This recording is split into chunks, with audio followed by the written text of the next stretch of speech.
So what I would like us to start off with is the Japanese writing system.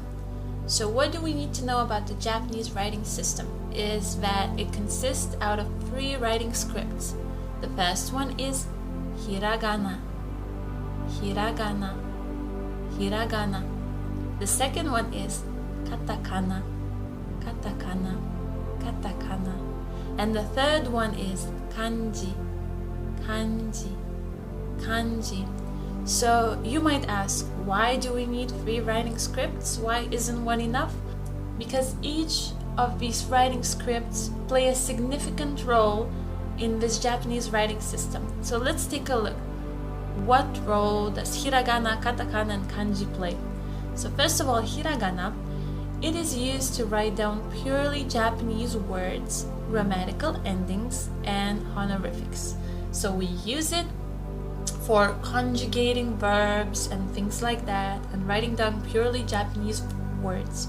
How can we distinguish hiragana from other writing scripts is that it looks very elegant, the lines are very soft, and I will show you how it looks like later on. For katakana, it is used to write down foreign words. So for example, people's names, names of places, food, names of cities, and etc. All foreign words. Okay? And kanji came from ancient China, and it is used to write down a word or a concept. Okay? So let's take a look at how these 3 writing scripts would look in a sentence. Let's read the sentence together. Alison さんはケーキを食べます。アリソンさんはケーキを食べます。アリソンさんはケーキを食べます。So, Alison-san means Allison. Alison is Allison, and san is a prefix that we use next to people's names to make it sound more polite, like Mr., Mrs., Mrs., and etc. Wa is a topic particle that I will talk about later on. Keiki means cake. Tabemasu will eat. So, Alison will eat cake. Now, which out of all these letters, out of all of these characters that you see on your screen, which of them are hiragana? Well, it would be these. These circled characters would be written in hiragana. So what you can see here, that sanwa is written in hiragana, and it has very soft, curvy lines that we can distinguish from other characters. Also particle o and grammatical endings for verbs. So yes, for katakana, it's more sharp. It's not as elegant. So we use it to write down foreign words like names, like Alison, Arison, Arison, or names of food like cake, keiki, keiki. Very good. And last one, kanji, we use it to express a concept or a word. So this is to eat, okay? But if we write down only kanji, we will not know is this present tense, past tense, what is happening. That's why we need grammatical endings to conjugate the verbs, and we will write that in hiragana. Very good. So now, without further ado, let's get started and let's start learning our first writing script, hiragana. Hiragana. Now, our main base of hiragana will be 5 vowels. A, I, u, e, o.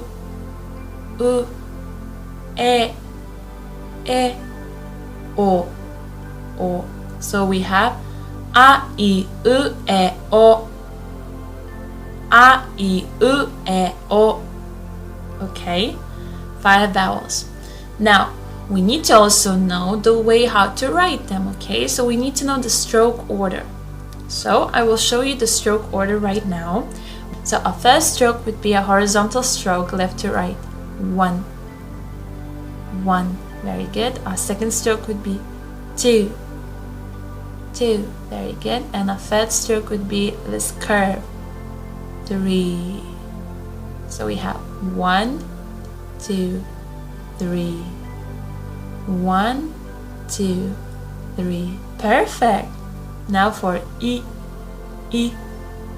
Our first stroke will be a small hook, 1, 1. And our second stroke will be this line, ching, ching. So we have hook and ching. Very good. For our first stroke would be this one, 1, 1. And our second stroke would be this wave, 2, 2. So we have 1, 2. Very good. For our first stroke would be this one, 1. And then we would have 2, this long stroke, 1, 2. So the first part of 2 is like a Z, 1, and then it becomes a curve, 1, 2. Perfect. And for O, our first stroke is horizontal stroke, 1. Our second stroke is this one, 2 with the curve, and this is 3. Ching. So you have 1, 2, 3.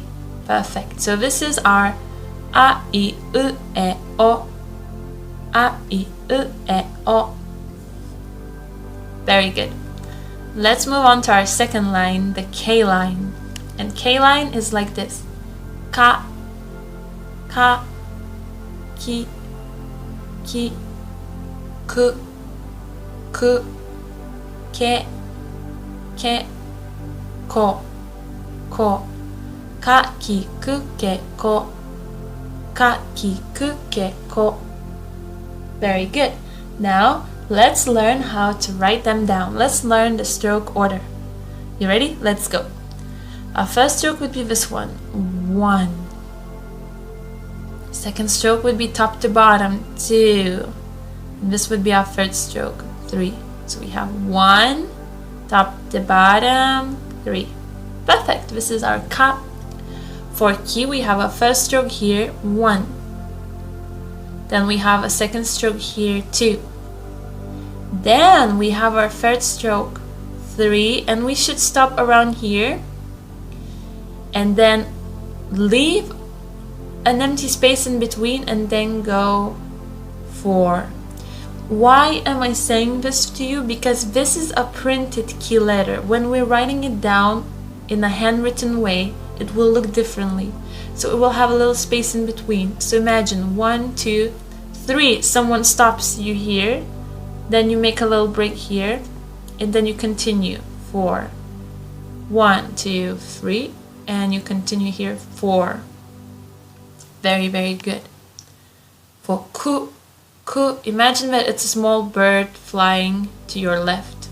1, 1, 1. That's just one stroke. Very good. Ke, ke, we have stroke number 1, 1. Stroke number 2, 2, and stroke number 3, top to bottom. So we have top to bottom here, left to right here, top to bottom here. This is our ke. Perfect. And for ko, we have 1, and then we have 2, continuing 1, 2. This is also not a handwritten letter. So for handwritten letter, you would need to continue until here, then leave a break, and then continue here. Very good. So we have our ka, ki, ku, ke, ko. Ka, ki, ku, ke, ko. Very good. And now it's time for our S line. And in our S line we have sa, sa, shi, shi, s, s, se, se, so, so. Sa, shi, su, se, so. Sa, shi, su, se, so. Very good job. So now let's look at the stroke order of the S line.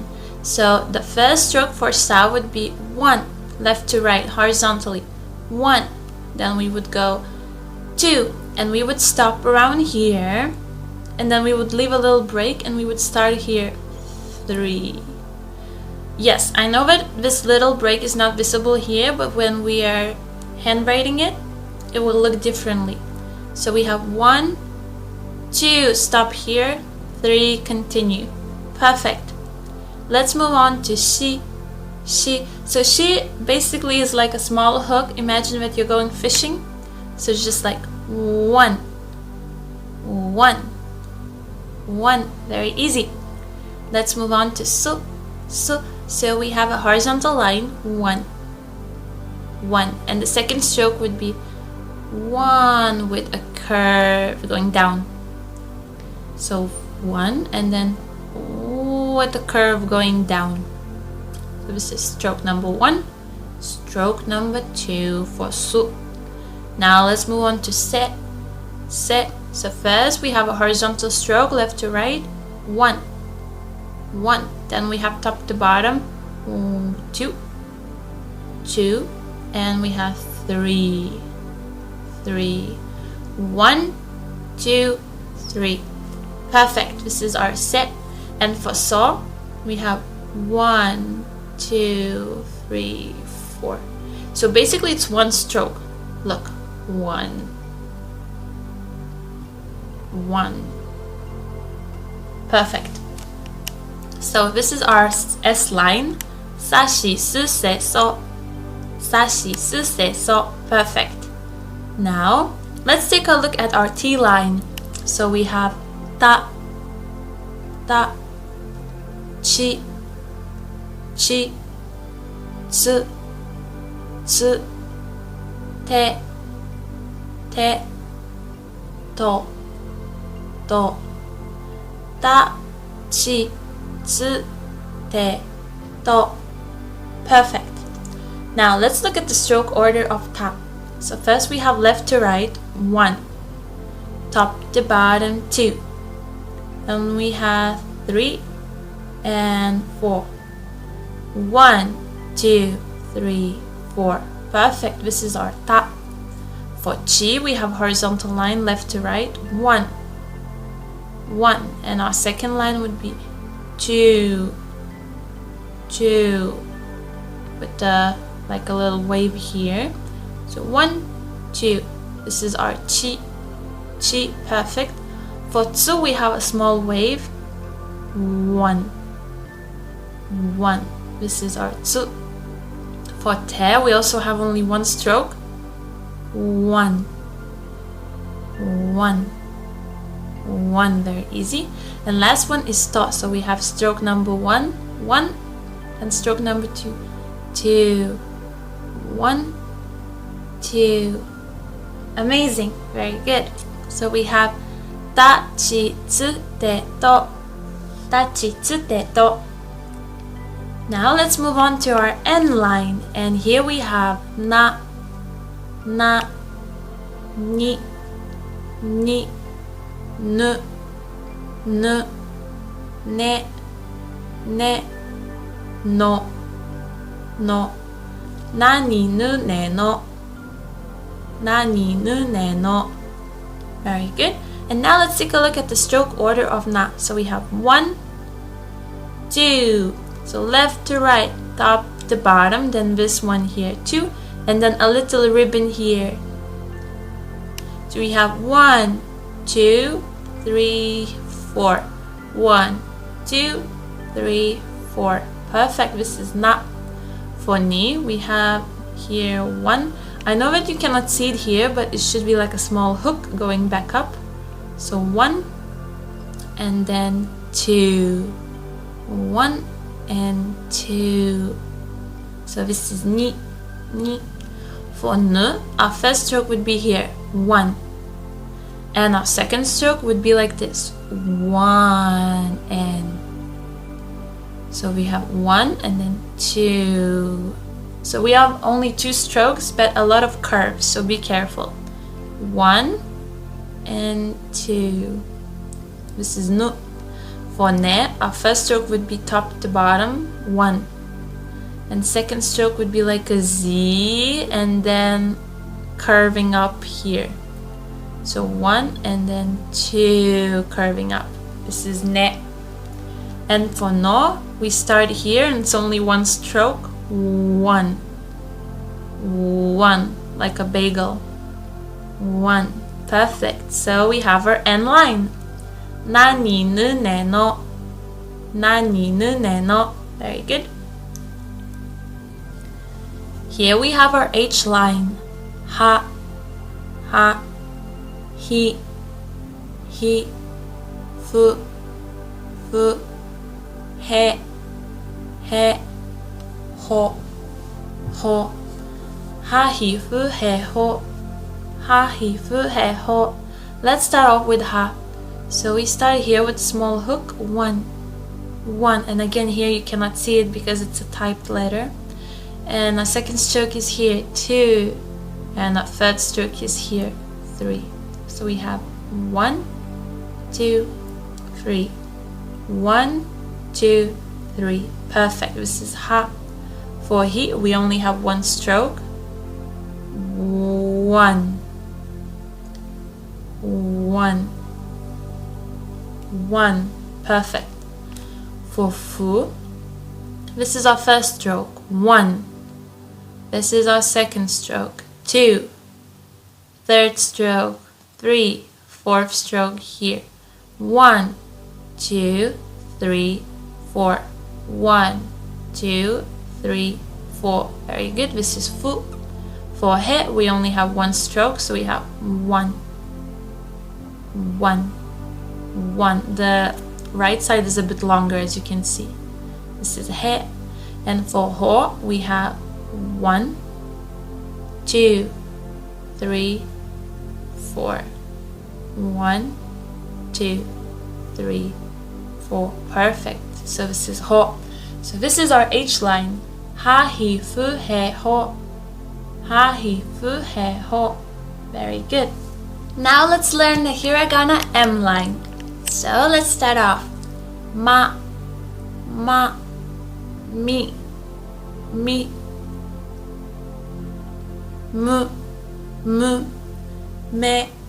me, mo. Ma, mi, mu, me, mo. Ma, mi, mu, me, mo. And now let's look at the stroke order. So the first stroke for ma would be horizontal stroke left to right, 1. Second stroke would be also horizontal stroke left to right, 2. And the third stroke would go through both of them, 3 with a little knot. So 1, 2, 3. 1, 2, 3. Perfect. Now let's take a look at mi. The first stroke would look like this. 1. Very good. One more time. 1. And the second stroke would be like this. 2. So we have 1, 2. Mi. For mu, the first stroke is a horizontal stroke left to right. 1. And the second stroke is a very long stroke. 2. And going up to here. And the third stroke is here. So we have 1, 2, 3. Very good. This is mu. For me, the first stroke is 1. And the second stroke is 2. 1, 2. Perfect. This is me and mo. So this is stroke number 1, stroke number 2, and the last strokes.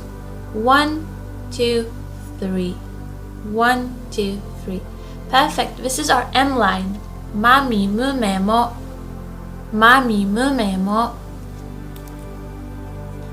Now let's take a look at these 3 sounds. Ya, y, yo. Ya, you, yo. Very good. So now let's learn the stroke order of ya. So the first stroke is this one. 1. Second stroke is this one. 2. And then 3. 1, 2, 3. 1, 2, 3. Perfect. Pay attention to this curve here. So this is ya. For you, the first stroke is this one. 1. And this is the second stroke. 2. So we have 1, 2. This is you. And for yo, the first stroke is here, left to right. 1. And this is the second stroke. 2. 1, 2. Yo. So this is our ya, you, yo. Ya, you, yo. Very good. Let's take a look at the R line. So we have ra, ri, ru, ru, re, ro, ro. Pay attention here that the R sound is not as harsh as in English, so it's not like R, not like R, but it's very soft in between L and R, so like ra, ri, ru, re, ro. It's quite soft, okay? So let's start off with ra. What is the stroke order? So the first stroke would be this one, 1. And the second stroke would be 2. So we have 1, 2, 1, 2. This is ra, ra. So the stroke order for ri, we have 1 with a little hook and 2 going down. 1 with a little hook, 2 going down. This is ri. For ru, there is only 1 long stroke. So we start here, 1. This is 1 stroke. 1. Very good. So this is ru, ru. Now let's take a look at re. The first stroke is top to bottom, 1. 1. And the second stroke is very long as well, 2. 2. So it starts off as a Z, but then goes up and it's like a wave with a curve. So 1, 2. This is re, re. And ro also has only 1 stroke, so 1, 1. This is ro, ro. So this is our R line. Ra, ri, ru, re, ro. Ra, ri, ru, re, ro. Very good. Now we have wa, wa, wo, wo, wa, wo, So let's take a look at the stroke order for wa. Our first stroke goes top to bottom, 1. Our second stroke is only 1 stroke and it's like a Z, but then it's like a wave coming inside. So we have 1, 2, 1, 2. This is wa. For wo, the first stroke is horizontal stroke left to right, 1. The second stroke is this one, 2. And the third stroke is a hook, 3. 1, 2, 3. 1, 2, 3. This is wo. And for there's only 1 stroke, 1. 1. Perfect. So this is wa, wo, wa, wo, Perfect. So this is wa, wo, wa, wo. And now let's learn about the diacritical marks. So there are 2 types of diacritical marks in Japanese language. One type has 2 small lines like this, ten, ten, ten, ten. And another type is the small little bubble. Small little bubble. So what role do these diacritical marks play in Japanese language? Well, instead of creating new characters for hiragana and katakana to express new sounds, we instead add them to the letters and characters that we already have to create new sounds. Yes, I will show you how it will look like very soon. First of all, there are 2 specific names for these diacritical marks. So the first one is dakuten, dakuten, but I like to call it just ten, ten, ten, ten. It's easier to remember. And this little circle, little bubble is called handakuten, handakuten. But these 2 names are very scientific and very specific, and for you learning Japanese language, it's not important to know them. So just remember ten, ten and little bubble, and then you should remember what role and what sounds will they create, okay? Let's take a look. So, do you remember what letter is this? Yes, this is hiragana letter ka. Ka. If we add the small diacritical mark 10, 10, 10, 10, this ka will turn into ga. Ga. Okay, so it will create a new sound. So instead of ka, it will sound like ga. Ga. Perfect. Now, let's take a look at these letters. So if ka turned into ga, what will happen to ki, ku, ke, ko? I will give you 5 seconds to think about it before we look at the answers. Yes, so they will turn into gi, gi, gu, gu, ge, ge, and go, go. So we will have ga, gi, gu, ge, go, ga, gi, gu, ge, go. Very good. And as you can see, we will write these marks next to the letter on the right side, okay? Very good. And as you can see, we will write these diacritical marks next to these letters on their right side, like this, okay? Very good. Now, let's take a look. So before, this was our S line. This was sa, shi, s, se, so. But when we added these diacritical marks, 10, 10, 10, 10, 10, 10, 10, 10, 10, 10, these letters became za, za, ji, ji, z, z, ze, ze, and zo, zo. Very good. So we have za, ji, z, ze. So we have za, ji, z, ze, zo. Very good. Now, the T line, ta, chi, tsu, te, to, will turn into da, da, ji, ji, z, z, de, de, do, do. So, da, ji, z, de, do, da, ji, z, de, do. Very good. Our H line, ha, hi, fu, he, ho, will turn into ba, ba, bi, bi, bu, bu, be, be, bo, bo. Ba, bi, bu, be, bo. Ba, bi, bu, be, bo. However, if we write a little bubble next to the H line, it will become pa, pa, pi, pi, pu, pu, pe, pe, po, po. Pa, pi, pu, pe, po. Pa, pi, pu, pe, po. Very good. Now, let's learn about another thing in Japanese language. This thing will be called contracted sounds. So first, let's take a look at these letters. Ya, ya, yu, yu, yo, yo. So now let's take a look at these contracted sounds. So what do I mean by contracted sounds? So this ya, yu, yo will become very small. So this ya, yu, yo for contracted sounds will be half of the size of normal ya or normal hiragana letter. So if you can see, the size of ya and size of ki are very different, right? Okay.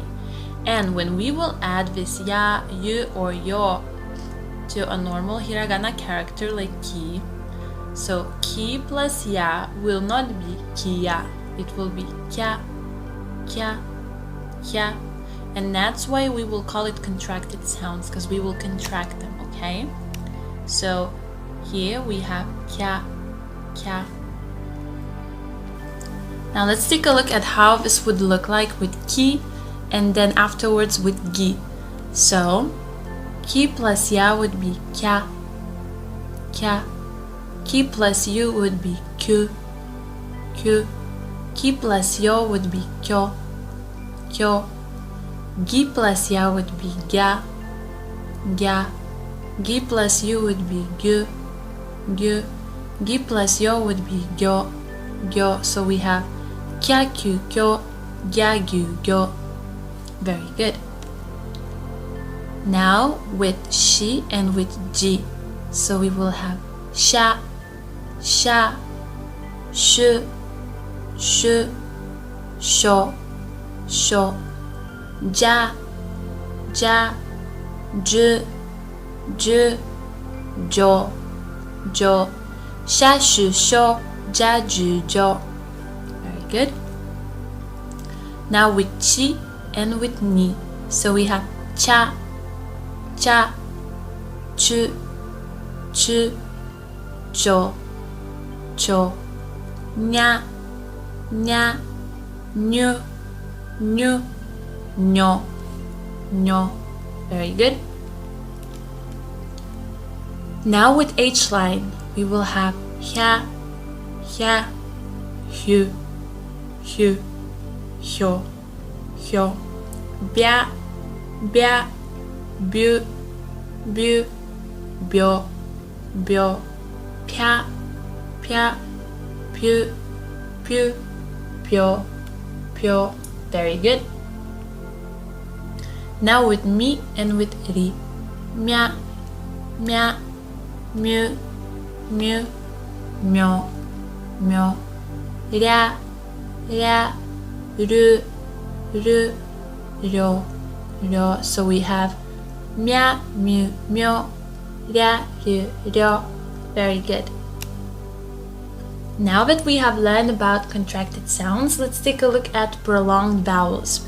So, if we want to have prolonged a, prolonged e, prolonged u, prolonged e, or prolonged o, what do we need to do?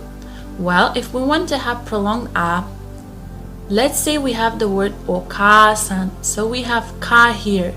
If we want prolong this a sound to ka, we need to add one more a, and then it will be okasan, okasan. So a will sound like this, a. So to make a double, you need to add an extra a. To make e double, let's say we have the word oni-san. So we have oni, we have ni. We need to add an extra e to make it oni-san, oni-san. To make it like this, to make it e. If we want to make a double u, we need to add an extra u. So let's say we have the word suji. So after su, we need to add extra u to make it longer. So suji, suji. Very good. So it becomes like this. Now to make double e, it's a bit tricky. So we can either add an extra e, like one-san, one-san. So after ne, we add an extra e, so it's ne. It's like this, ne-san. Or it can be like this, ega, ega. So we have word movie, ega. So after a, we add e. And we don't say ega, we say ega, ega. Very good. And to make it double o, we need to add either u, either o afterwards. So let's look at the word boshi, boshi. So after bo, we add an extra u, and it becomes boshi. Becomes like this, boshi. Or we have the word toka, to. So afterwards, we can add o, toka, and it also becomes double. So it depends on the situation. Now, we learn how to make prolonged vowels. Let's look at how to make double consonants. So, let's take a look at this word, katta, katta. So this is small tsu, this is not big tsu. If it would be big tsu, we would say katsuta. But this is small tsu, it's half the size of a normal hiragana letter. If it's half the size of a normal hiragana letter, it works as a tool to make the consonant coming afterwards double.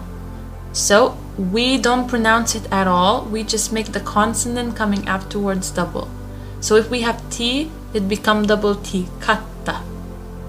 If we have mat and te, it will be matte, matte, T will become double. If we have su and pai, the P will become double, supai, supai. So if you write a small tsu, it will make a double consonant, like double T, double P, double K, or double S. And there's one more way. If we're talking about consonants like n, like n, so we need to add an extra n to na, ni, nu, ne, no. So if we have word yonnen, nen is ne, so we need to add n, yonnen, so it's double n. Very good.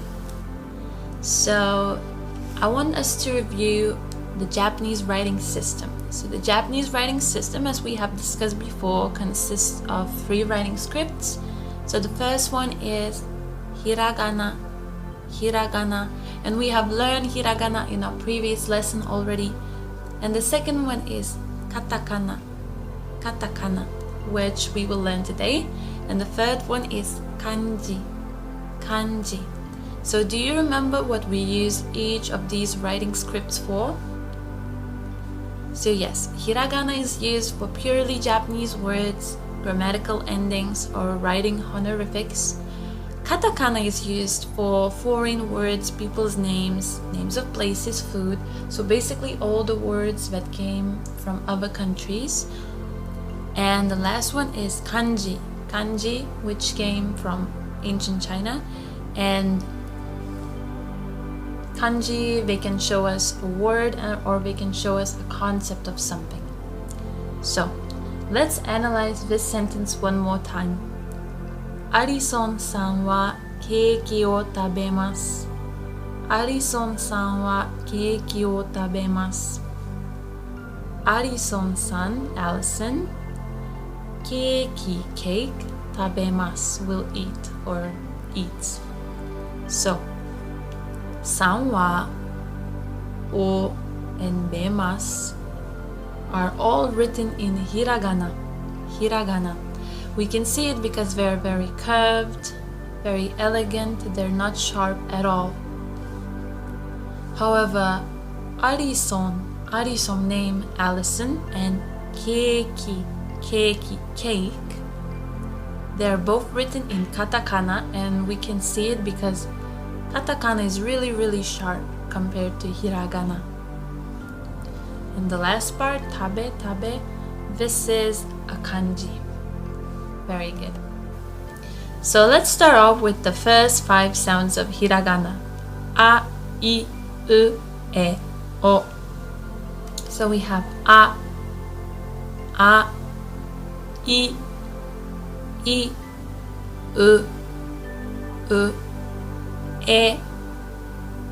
and O. So now let's look at the stroke order. So the first stroke would be here, 1 with this sharp angle, 1. And the second stroke would go top to bottom, 2. So we have 1 and 2. For I, we have stroke from top to left, like 1, and it goes to the right side, and it goes to the left side, 1, and then we have top to bottom, 2. So 1 and 2. Very good. For katakana U, the first stroke would be here, 1. The second stroke would be here, 2, and the third stroke would be 3. So we have 1, 2, 3. Perfect. For E, we have first stroke here, 1. Left to right horizontal, 1. Then top to bottom, 2. And 3 would be the same line as here, but a bit longer. 3, left to right horizontal. So 1, 2, 3. Perfect. Now let's move to O. Our first stroke would be left to right horizontally, 1. Second stroke would be 2. And this would be our third stroke, 3. 1, 2, 3. Great. Let's move on to our K line, which is ka, ka, ki, ku, ke, and ko. So we have ka, ki, ku, ke, ko. Ka, ki, ku, ke, ko. Very good. So let's start off with our strokes. The first stroke will be 1, and our second stroke would go top to bottom, 2, 1, 2. Perfect. For ki, we have left to right, 1, left to right, second one but a bit longer, 2, and then top to bottom, 3. So we have 1, 2, 3. Very good. For ku, this would be our first stroke, 1, 1. And our second stroke would be here, 2. So 1 and 2. Perfect. That's our coup. For ke, this would be our first stroke here. So top to bottom, 1. Left to right, 2. And then 3. Top to bottom again. So we have 1, 2, 3. Perfect. And the last one, ko. We would have 1, 2.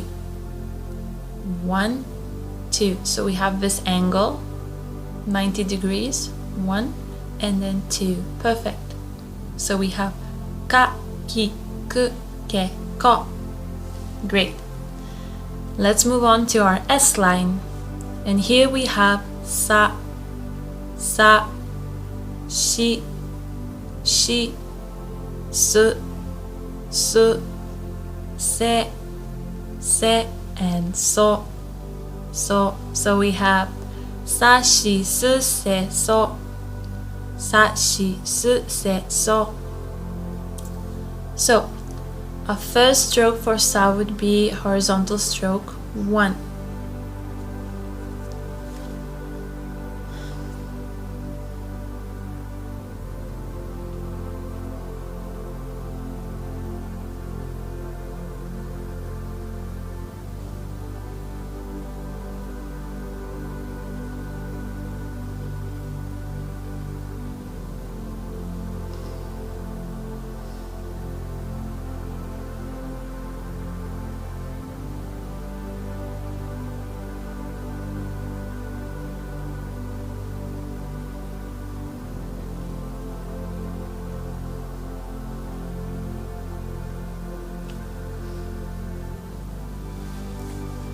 So the first stroke for sa would be here, left to right horizontally, 1.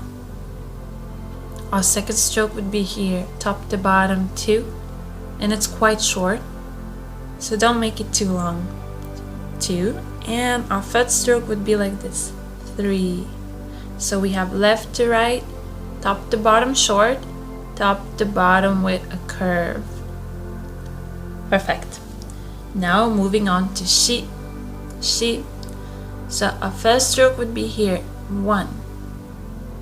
Our second stroke would be here, 2. And our third stroke, and this is very important, it has to go up. So like this, up, up. So we have 1, 2, and then we're going up. Perfect. And this is very important to remember the stroke order of shi, because we will have another katakana character which will be quite similar, and the stroke order will define their differences. Okay? Perfect. Now let's move on to su. The first stroke will go like this. 1. 1. And the second stroke will be here. 2. So we have 1, 2. Perfect. That's our su. For se, our first stroke would be here, 1, 1. And our second stroke would be 2. So we have 1, 2. Perfect. And for so, our first stroke would be here, 1. And our second stroke would be top to bottom. Top to bottom. So 1, top to bottom. Please also remember this one, because we will have a character that will look alike with so as well. Okay, so here we have sa, shi, su, se, so. Very good. Now let's move on to T line. T line. So here we have ta, chi, tsu, te, to. Ta, chi, tsu, te, to.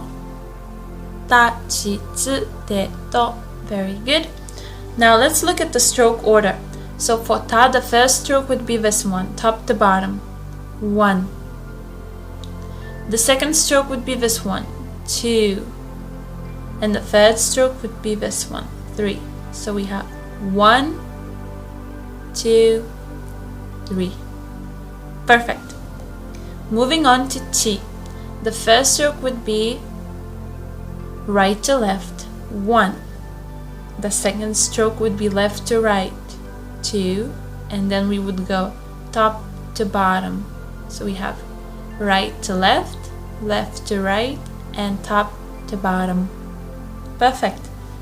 Moving on to tsu, tsu, and if you remember our she, they look alike, they both look like smiley faces, right?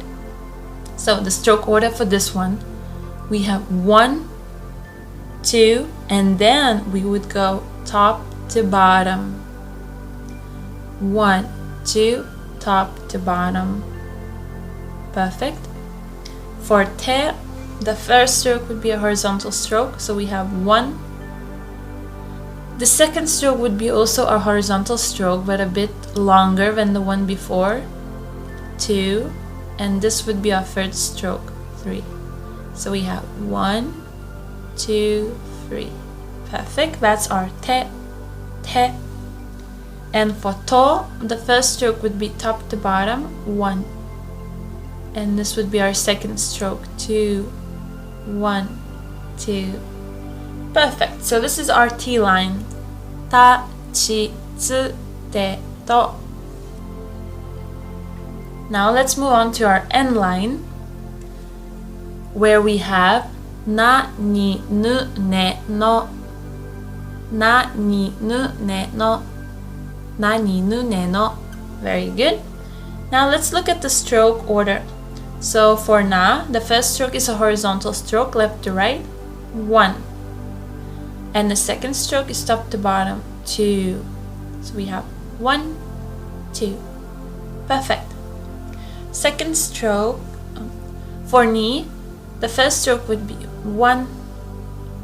And the second stroke would be a bit longer, but also horizontal, 2. So we have 1, 2. Very easy. For nu, however, the first stroke would be like this. 1. 1.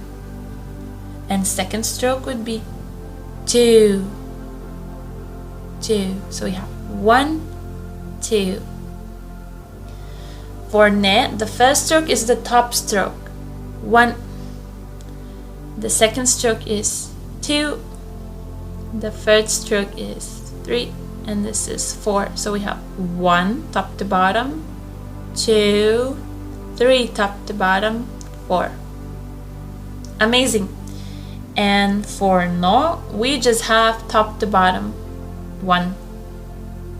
Amazing. So here we have na, ni, nu, ne, no.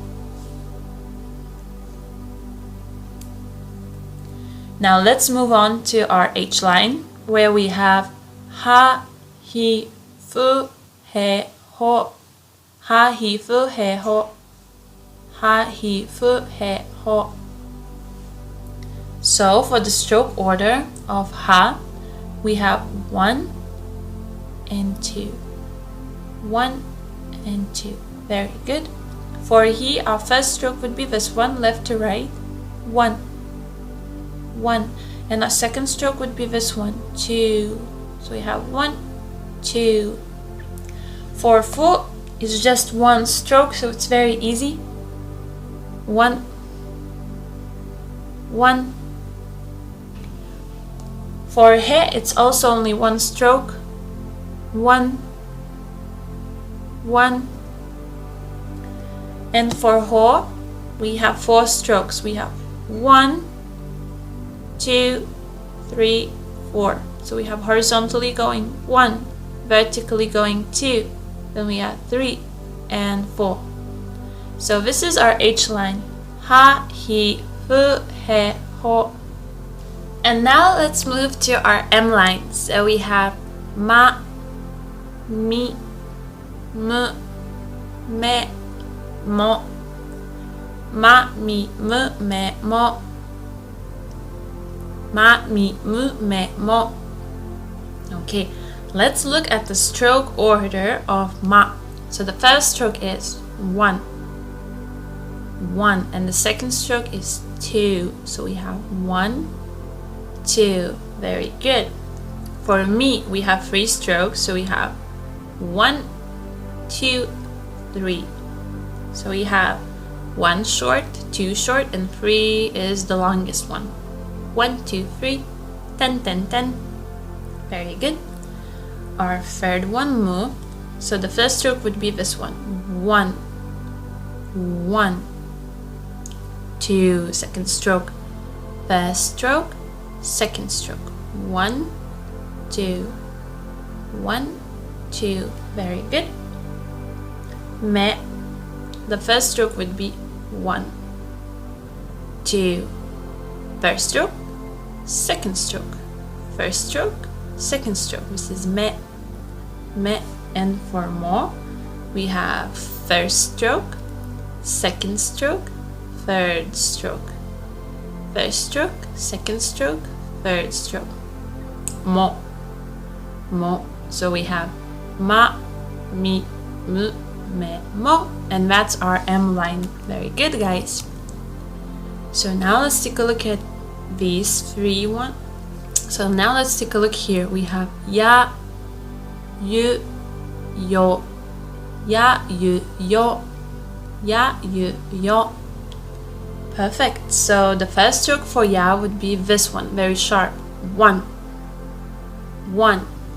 And the second one would be top to bottom, 2. 1, 2, 1, 2. And this one is a bit to the side, as you have noticed. Very good. So this is ya, ya. For you, we have 1. So this is our first stroke. 1. And 2 is this one, long one. 1, 2. This is you, you. And for yo, we have 3 strokes. So this is our first one.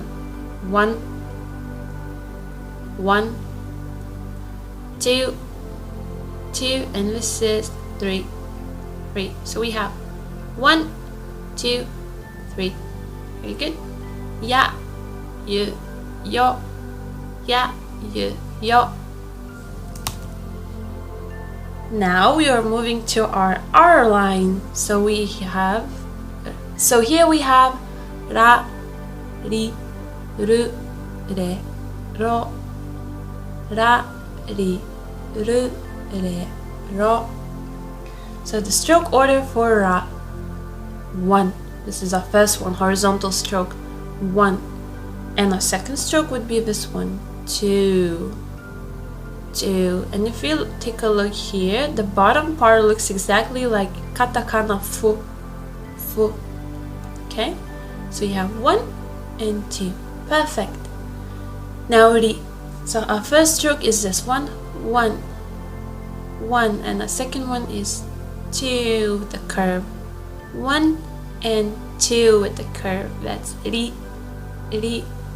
For ru, ru, the first stroke is this one, 1, 1, and the second one is 2, 2. Ru, ru. For re, we only have 1 stroke, which is 1, 1, 1. This is re, re. And for ro, we have 3 strokes. We have 1, 2, 3. So we're writing like a little square. We're making a square. So we have 1, 2, 3. And this is our ro, ro. So we have ra, ri, ru, re, ro, ra, ri, ru, re, ro. Very good. Now we have 2 more. We have wa and n, wa and n. So for wa, the stroke order would be like this: 1, 1 and 2, 1 and 2, 1 and 2. This is wa, wa. And for n, we have stroke 1, and number 2 would go up, 2, 1 and 2, n. So we have wa and n.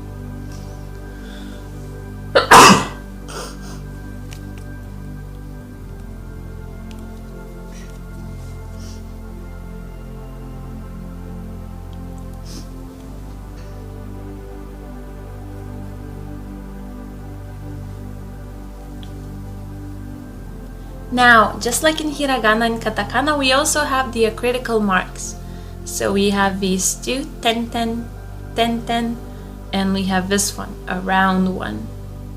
And if you remember, these two diacritical marks, they help us to make new sounds without actually making new letters, you know. Let's take a look. So this is ten ten, and its original name is Dakuten, Dakuten, Dakuten, and this is a little circle, a little bubble, and its name is Handakuten, Handakuten. But you don't need to remember these ones because they're quite scientific, you know. So just remember how to write them and how to use them. So how to write them, you just do 10, 10, two little lines, and here you make a small bubble. Very good. Now, do you remember what letter is this? This is hiragana, ka, ka. We add dakuten, it becomes ga, ga, and we write it on the right side, right? So it from ka, it becomes ga, ga. Now, if ka became ga when we use these diacritical marks, what would these, so ki, ku, ke, ko, into what sound would they turn? Let's think about it. I will give you 5 seconds.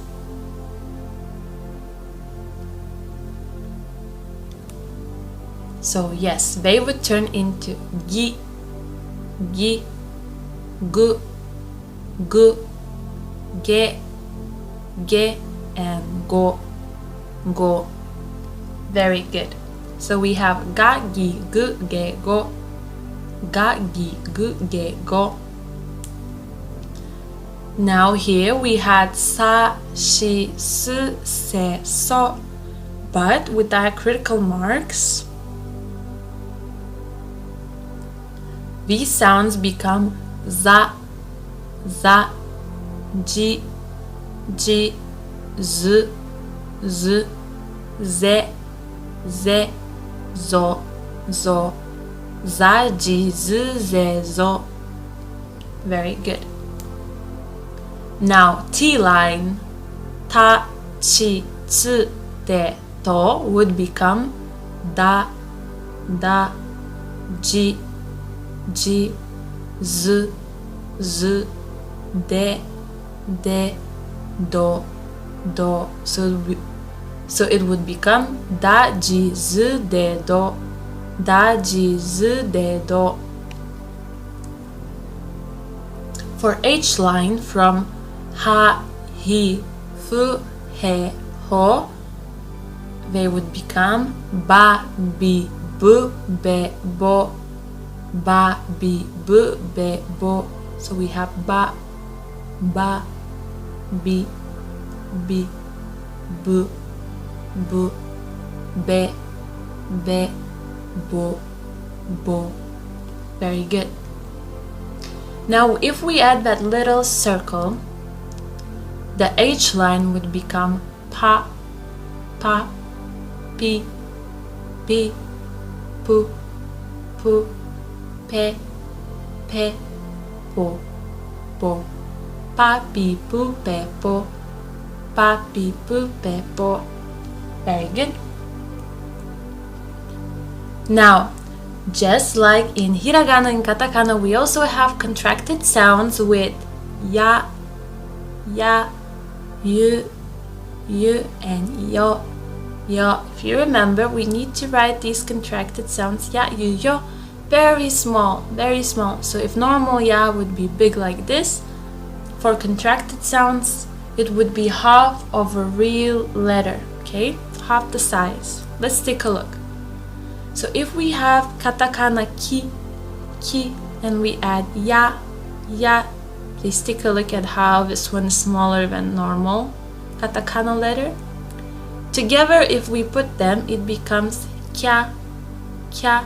So ki plus ya is not kia, it's kya, kya, kya. Very good. Now let's take a look at examples of contracted sounds in katakana. Kya, kya, kyu, kyu, kyo, kyo.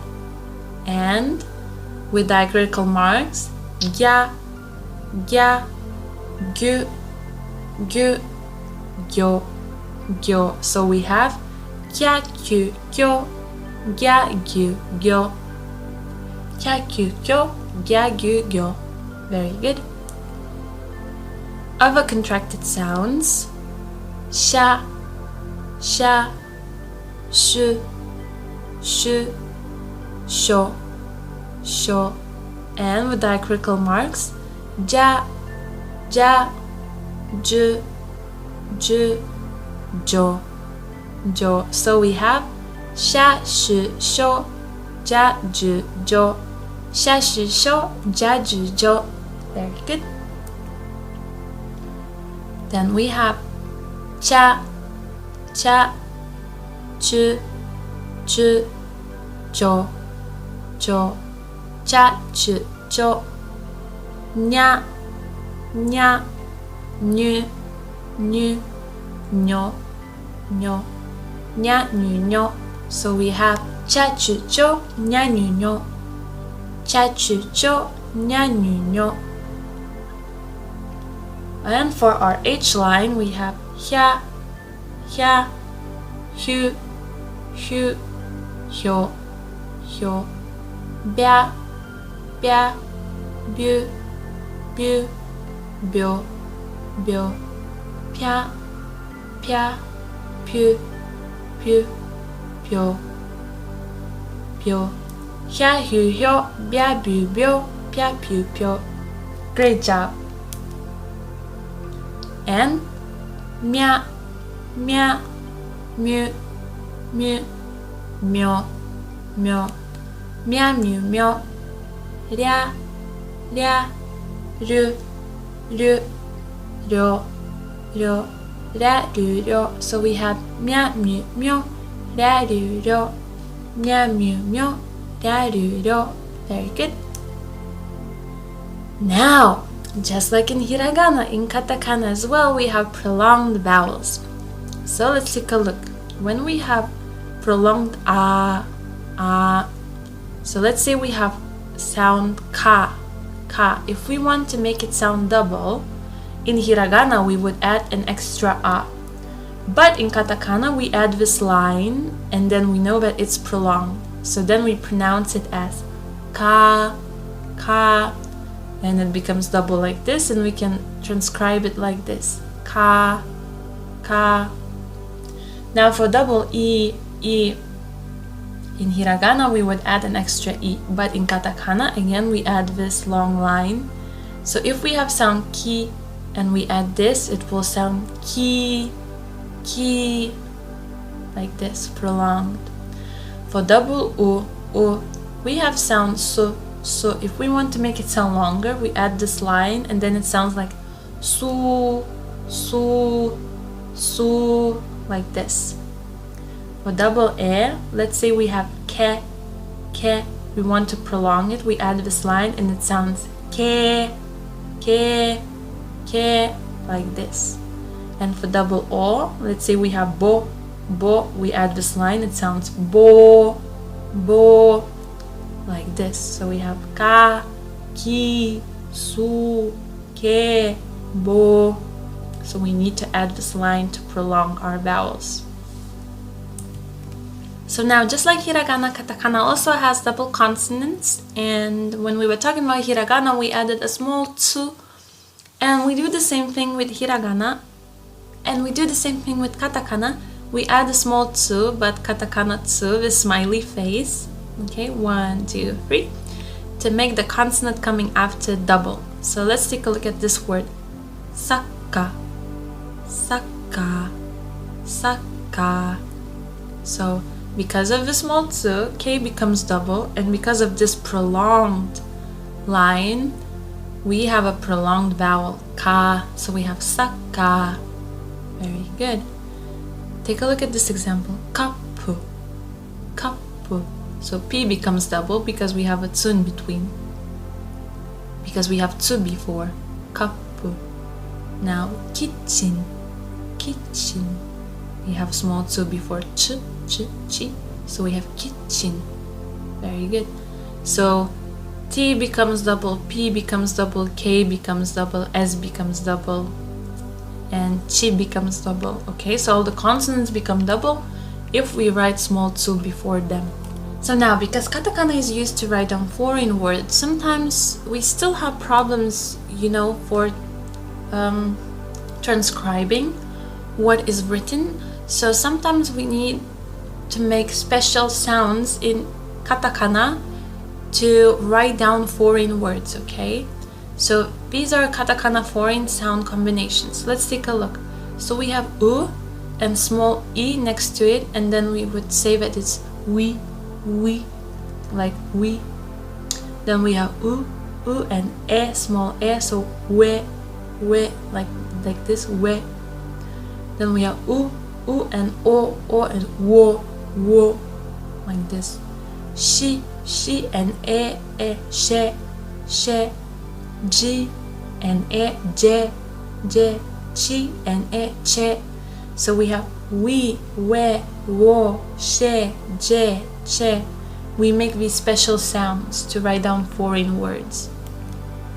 Again, we have fa, fi, fe, fo, fa, fi, fe, fo, and ti, di, du, ti, di, du, fa, fi, fe, fo, ti, di, du. So, sounds like this. So in today's lesson we will learn about greetings, or aisatsu in Japanese. So let's get started. The first one, you probably have heard of it in movies or in anime, and it means hello or good afternoon. So it will sound like this. Konnichiwa, konnichiwa, konnichiwa. And the most important thing here is that we have and ni. So we have double N. And please don't skip it, because if you skip this N, then it will sound like this. Konnichiwa, konnichiwa. But it's quite important for people to hear this part as well. So it's like konnichiwa, konnichiwa. Okay, very good. Let's move on to introducing ourselves. If we want to introduce ourselves, we could say like this. Watashi wa desu. Namae means name. So here you can insert your name. I will use my name as an example, okay? Watashi wa Roji desu. Watashi wa Roji desu. I am Rosie. So watashi means I or me. Wa is a particle which defines our topic, and we would translate this as for me, I am Rosie. And des means is or am.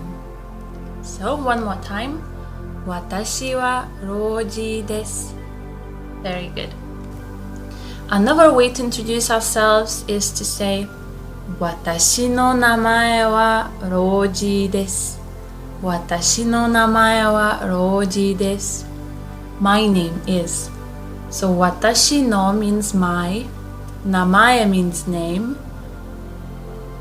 Here we insert our name into this namae in brackets, and then des means is. So my name is. Let's try it one more time. Watashi no namae wa Roji desu. You can try to say this sentence with inserting your name here. I will give you 5 seconds to try it.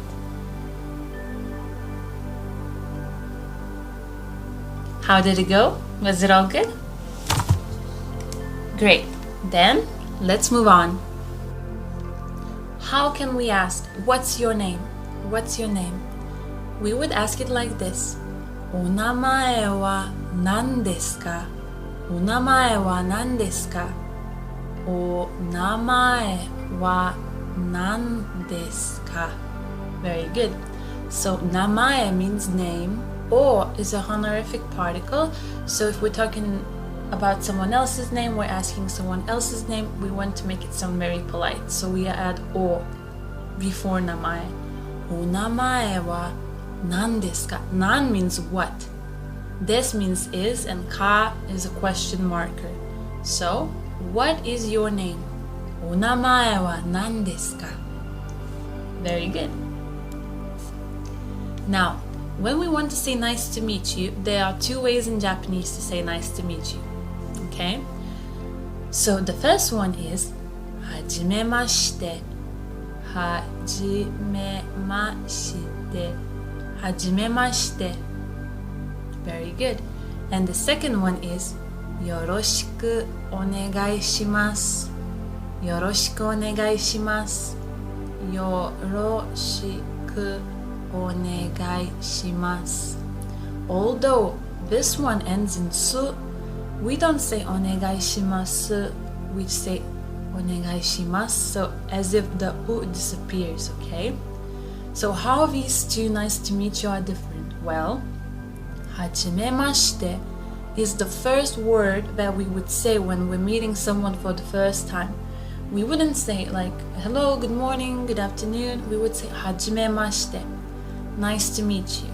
Hajime means beginning, to start something in Japanese. So it means that we're starting something, we're meeting for the first time, okay? Very good. And after asking for someone's name, after replying what's our name, where we are from, at the very end we would say yoroshiku onegai shimasu. It's nice to meet you, please treat me favorably. Okay? So hajimemashite will go at the beginning of our introduction, and yoroshiku onegai shimasu would go at the very end. Very good. Now, renshu. Renshu means practice. So the first thing we would say when we're meeting someone would be hajimemashite. Hajimemashite. Now you can try. How did it go? Good. The second thing that we could say, onamae wa nan desu ka? Onamae wa nan desu ka? What's your name? And the third thing would be introducing ourselves. Watashi no namae wa Ryo desu. Watashi no namae wa Ryo desu. My name is Ryo. So here, let's take a look. When we say hajimemashite, usually the other person will reply hajimemashite as well. And then one of you will ask, onamae wa nan desu ka? What's your name? And then the other person will reply and then ask the same question, onamae wa nan desu ka? And then you will reply your name, watashi no namae wa Ryo desu. Very good. Now, this is how this conversation would look like, okay? I will read the black dialogue and you will read the red one. So we will go like this. I will say this word and then you will say this one. I will say this one and you'll say this one. And then I'll say this one and you'll say this one, okay? Let's go. Hajimemashite. Watashi wa Ryo desu. Yoroshiku onegai shimasu. Very good. So here I said nice to meet you, you said nice to meet you. I introduced myself without waiting for someone to ask for my name. And then you introduced yourself as well right away. And then I said nice to meet you again. And you said nice to meet you again. Very good. Do you want to try one more time? But this time you would be the black one. Alright. So you will begin and I will continue, okay? Let's go. Hajimemashite. Watashi wa Takeshi desu. Yoroshiku onegai shimasu. Very good job. Alright, let's move forward. Now, I will be black one and you will be red one. Okay, let's try this out. はじめまして。私の名前はリオです。よろしくお願いします。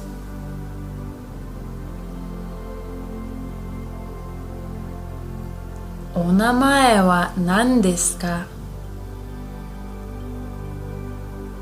Very good. Now let's take a look at this dialogue. I said, nice to meet you.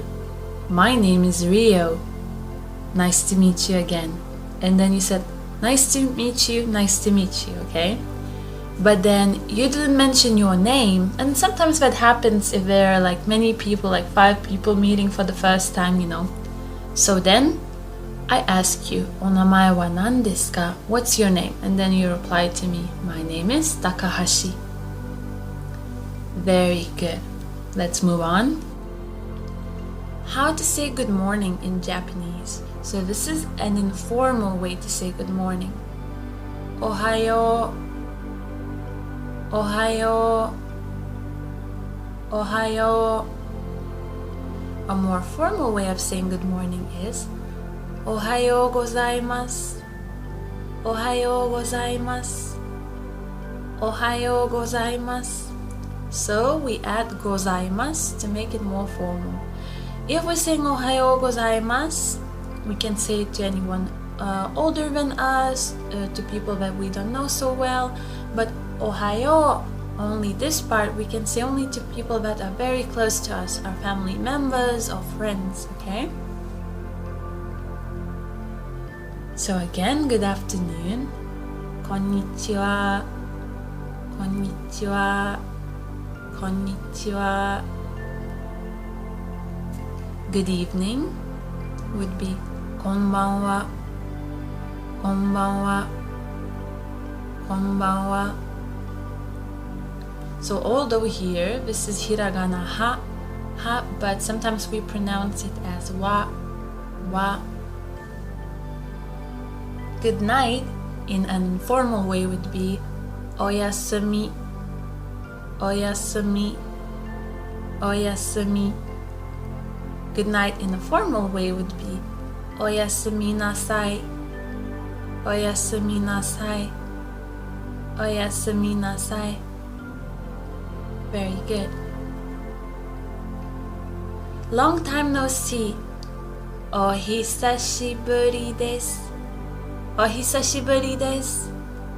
So when we say it very fast, like ohisashiburi, but slowly it would sound like this. Ohisashiburi desu. So if you know someone really well, you can just say ohisashiburi. But if you don't know someone that well, or they're older than you or higher in status, you can say ohisashiburi desu. Ohisashiburi desu. Very good. Now, how would we ask, how are you? O genki desu ka? O genki desu ka? O genki desu ka? So genki in Japanese means healthy, energetic, full of energy. O is the honorific particle, and this means is, are, ka is a question marker. So how are you would be O genki desu ka? If you want to reply that you are fine or good, you can say genki desu. Genki desu. Genki desu. Genki desu. And if you want to ask and you and yourself, you can insert the name here and then say san wa. So san is a prefix that we add after someone's name to make it more respectful, like Mr., Mrs., Mrs. Okay, so we always need to add it after someone else's name. And then wa. So let's say I want to ask, and how about Rio? I would say Rio-san wa. Rio-san wa. So I tell the person's name and then I add san and wa, because saying just and you would be very, very rude and impolite in Japanese. Alright, so now let's practice. Let's do renshu. I will be black and you will be red. Let's go. Ohisashiburi desu. Hai, genki desu. B-san wa? Very good. So what we talked about here, I said long time no see, and then you said long time no see, how are you? And then I replied, oh yes, I'm good. And you? So like B is like presumably someone's name, and then you replied, I'm good.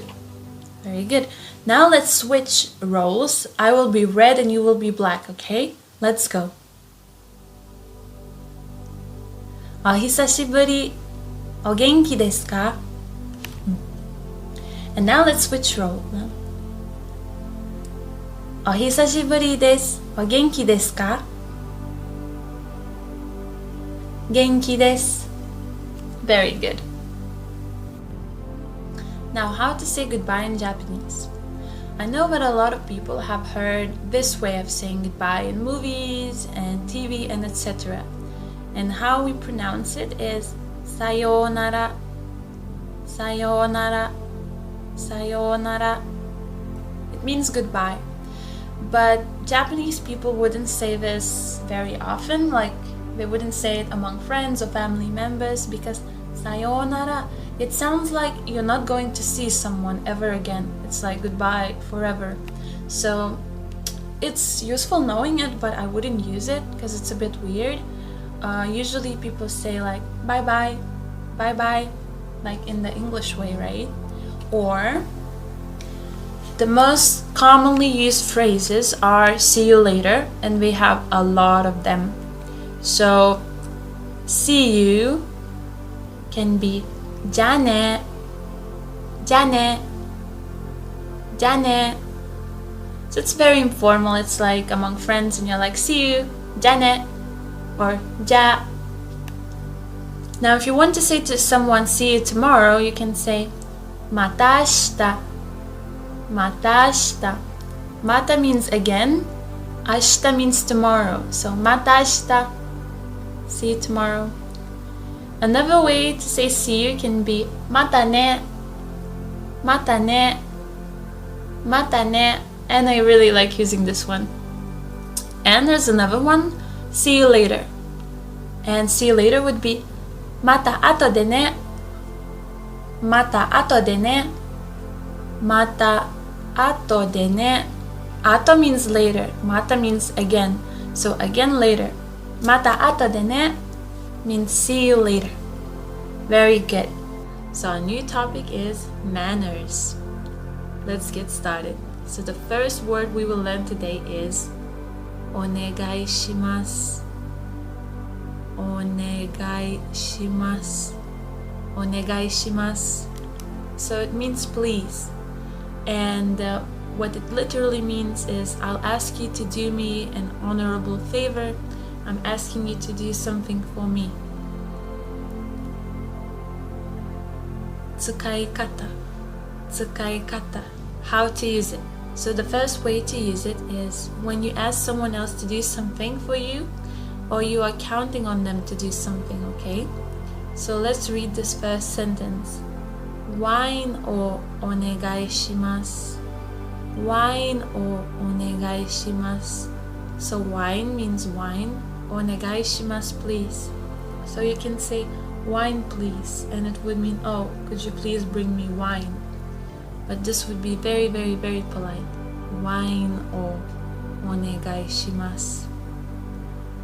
Another way to use it could be もう一度お願いします。もう一度お願いします。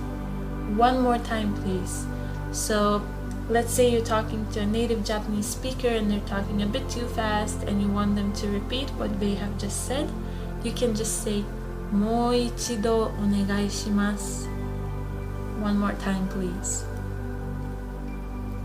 Second way to use it, and you already know when, is when you're meeting someone for the first time and it translates as nice to meet you or please be nice to me or please treat me favorably.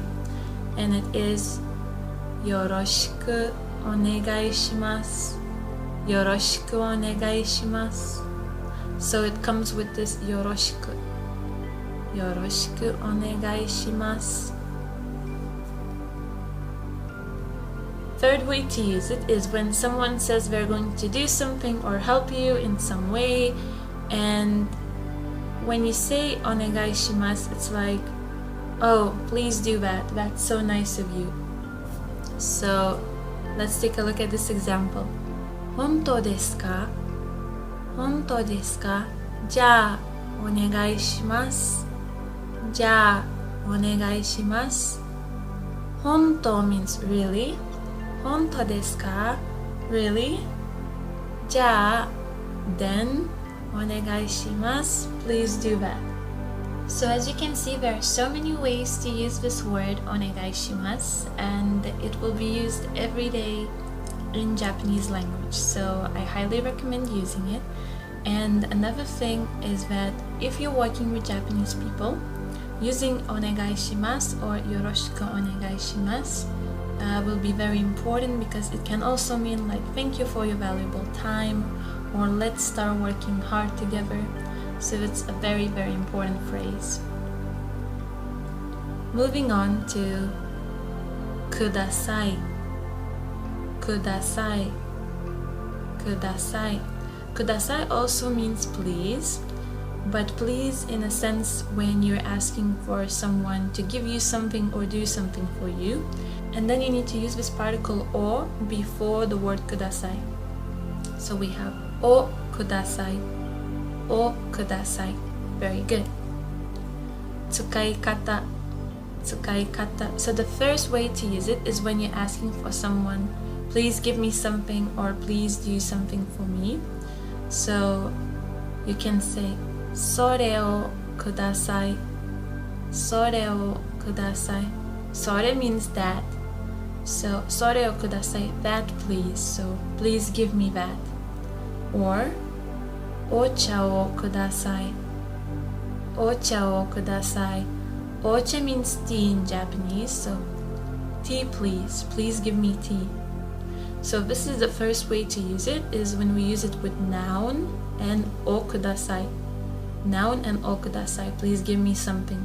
The second way to use it is when we will use it with a verb, and then we will use te form, which we will learn later on. So something te kudasai. So it would mean please do something for me. The third word is dozo. Dozo. Dozo. Here you go. So it's like please when you're giving someone something, like you're giving a gift and you're like dozo. Tsukaikata. Tsukaikata. So it's please when a person brings something that is yours. So for example, kore o dozo. Kore o dozo. So let's say someone has your coat and they're giving it to you, and they would say kore, this, dozo, this please. So they're giving it to you. Kore o dozo. Another common way to use dozo is kochira e dozo. Kochira e dozo. This way please. Kochira, this way. Kochira e dozo. Our next word is thank you in an informal way. Arigato. Arigato. Arigato. Very good. Thank you very much, or thank you in a formal way. Arigatou gozaimasu. Arigatou gozaimasu. Arigatou gozaimasu. Very good. Now, how would you say you're welcome in Japanese? Do itashimashite. Do itashimashite. Do itashimashite. Very good. Another way to say you're welcome is like iie. Iie. So iie, if alone by itself, means no. But if you repeat it twice, it will mean you're welcome. Iie. I'm sorry. Gomen nasai. Gomen nasai. Gomen nasai. excuse me, I'm sorry. Sumimasen. Sumimasen. Sumimasen. So you use sumimasen when you want to get someone's attention and when you're like, oh, excuse me, can I ask you a question? And things like that. But the one before, gomen nasai, would be used more commonly if you bump into someone. And sumimasen is a bit more formal. Another word that Japanese people use is itadakimasu. Itadakimasu. Itadakimasu. They say this before the meal. So it's like a ritual phrase which actually doesn't mean anything, but if you translate it, it would mean thank you for the meal before eating. Itadakimasu. And after the meal, you would say gochisou-sama. Gochisou-sama. Gochisou-sama in an informal way, and in a more formal way you would say gochisou-sama deshita. Gochisou-sama deshita. Gochisou-sama deshita. Thank you for the meal after eating. Now, let's try to practice.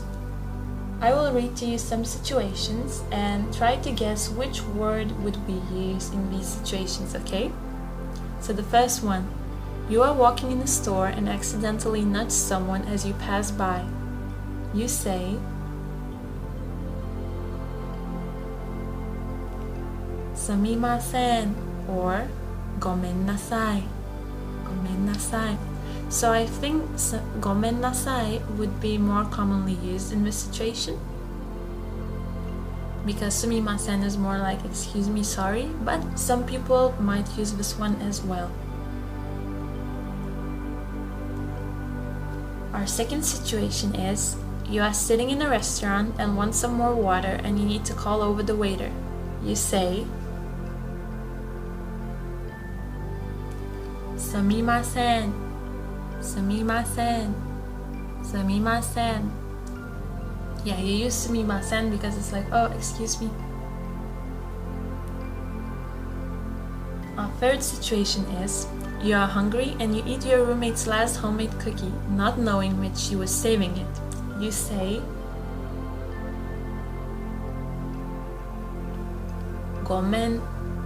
Gomen or gomen nasai. Gomen nasai. So gomen nasai is I'm sorry, but a bit more formal, and gomen is short version of gomen nasai. So if you are very close to your roommate, you can say gomen, gomen, and if you're not as close, you can say gomen nasai, gomen nasai. And now let's learn some new vocabulary. So coffee in Japanese would be kohi, kohi, kohi. Water would be mizu, mizu, mizu. Beer, biru, biru, biru. Can you bring me something? Noun, o kudasai. Noun, o kudasai. So we will put the name of the thing that we want someone to bring for us, okay? Beer, water, or coffee, okay? So something, o kudasai. This is a very common way to ask for it. Okay, so now let's practice. How would you say, can you bring me beer? Think about it. I will give you 5 seconds.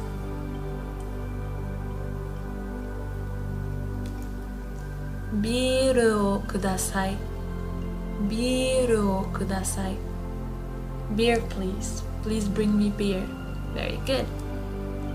How could we ask, can you bring me water? Mizu o kudasai. Mizu o kudasai. Mizu o kudasai. Water, please. Can you bring me coffee? コーヒーをください。コーヒーをください。コーヒーをください。Coffee, please. Very good. And today we will learn about numbers or 数字。数字。数字 in Japanese. 1 1 1 1 2 2 2 2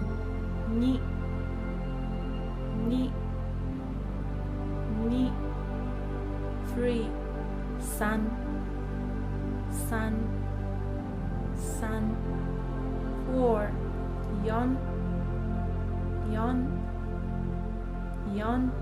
I wrote down other two readings, yo and shi, just so you would keep them in mind because we will use them in the future. 5 go go go 6 roku roku roku 7 nana nana nana 8 hachi hachi hachi 9 kyu kyu kyu 10 ju ju ju 11. So here we will write 10 and we will add 1 afterwards. So we will say 11. So 10 1 11 11 12. Also the same 12 12 12 13 13 13 13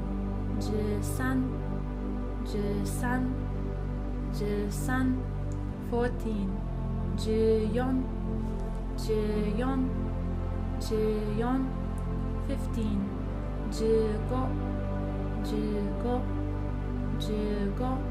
15 15 15 15 16 16 16 16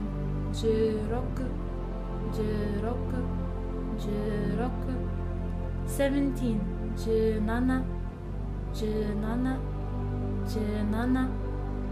18 18 18 18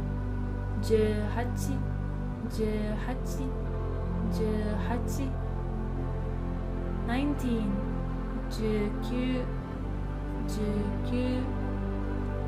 19 20 20 20 20. So when we're doing 20, 30, 40, we need to add 2, 3, 4 in front of the 10, okay? 21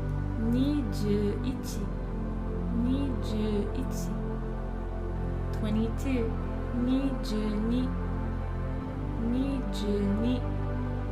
23 23 23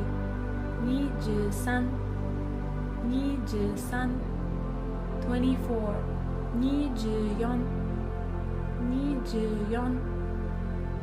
25 25 25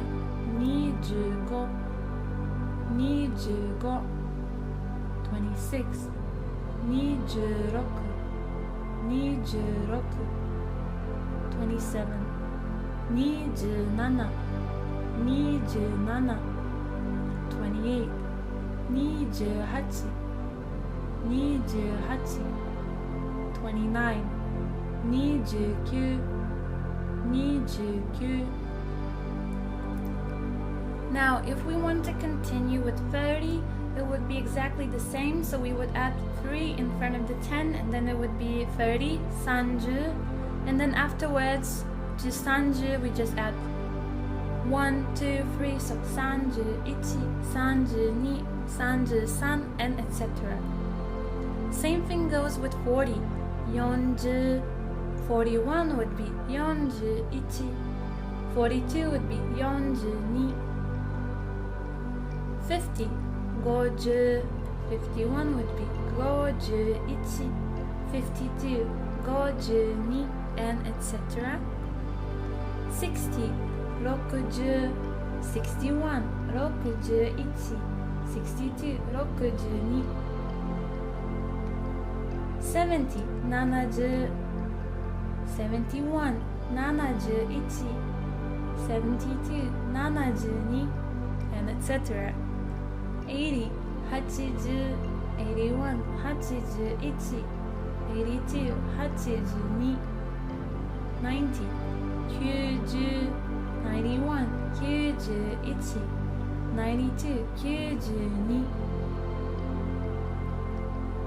100, 100, 100, 100. So I want to pay your attention here to this. We have he and ya, so it's ya, ya, ya, 100. Okay? So 100 is 100. 200, 200, 200, 200. 300, 300, 300, 300. 400, 400, 400. So I want to pay attention here to B because it turns into B. So it's not 300 but 300. Bia, bia, 300. Very good. 400, 400, 400, 400. 500, 500, 500, 500. 600, 600, 600, 600. So here another exception, it becomes P, 600, 600. 700, 700, 700, 700. 800, 800, 800, 800. So here we have not only P but also small 2, 800. So P becomes double, 800. 900, 900, 900, 900. Very good. And now 1000 is sen, sen, sen, or isen, isen, isen. 2000, nisen, nisen, nisen.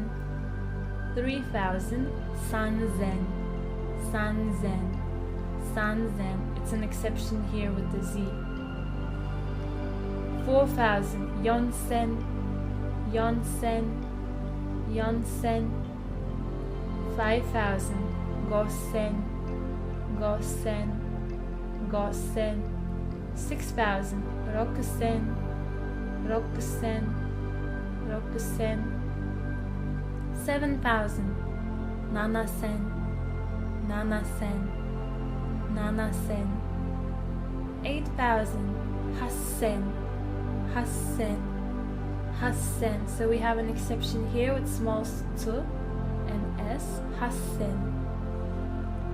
9000, 9000, 9000, 9000. And 10,000 would be ichiman, ichiman. So man means 10,000. So 10,000 would be ichiman. And then we just need to add number here. How many 10,000s? And then we say man, man. We will start learning about grammar. And grammar in Japanese is bunpo, bunpo, bunpo. Very good. The first thing that we will learn today is particle wa. So as you can see, we write it as hiragana ha, but we pronounce it as a particle as wa, wa. Very good. So what is particle wa? Particle wa is a topic marker. So it indicates the topic of our conversation. It indicates what the conversation is about. So we can translate it as for, and wa is usually put after a noun. Let's take a look. So here you can see an empty sentence with 2 empty circles. Something wa, something this. This means is, are, am, in general, to be. So something wa, as for something, it is something. So here we can put a noun, someone's name, an object, anything you want. And here we can put noun, adjective, and etc. Let's take a look at example sentence. 私は学生です。私は学生です。私は学生です。Watashi means I or me. Gakusei means student. Although we write it as gakusei, we pronounce it as gakusei, gakusei, as if the u from ku disappears. So, as for me, watashi wa, as for me, I am a student, or I am a student. Very good. Another example sentence. これは野菜です。これは野菜です。これは野菜です。これ means this right here. So これは as for this. 野菜 means vegetable or vegetables. Is a vegetable. So this is a vegetable. Very good. Now, how to make a question in Japanese. So first, let's take a look at the sentence that we have just analyzed. これは野菜です。これは野菜です。As for this, it's a vegetable. So this is a vegetable. Now, what we need to do if we want to make a question, we need to empty the space after wa. So we need to take out our object. So yasai, we take it out. And we need to add an empty space after this. Now, why do we do this? Because instead of this first empty space, we put the word nan. Nan means what in Japanese? So, これは何ですか? Ka is a question marker that we put at the end of the sentence. When you see ka, you know it's a question. So, これは何ですか? As for this, what is it? So what is this? That's how we make our question. And if you want to give an answer, instead of nan, you put your answer here. So let's say yasai, and you just remove ka. So we just leave this. And the answer would sound like this. これは野菜です. This is a vegetable. Very good. Now, again, let's take a look at the sentence. これは何ですか? So, ka indicates a question. This is very important because when we will be learning how to make questions, we will always need ka. And nan, we will also use it very often in sentences and questions. Nan, what? Perfect. And now let's learn Japanese words for this, that, and that over there. Okay? So this would be これ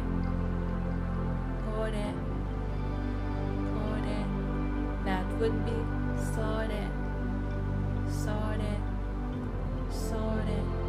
And that over there would be あれ Very good.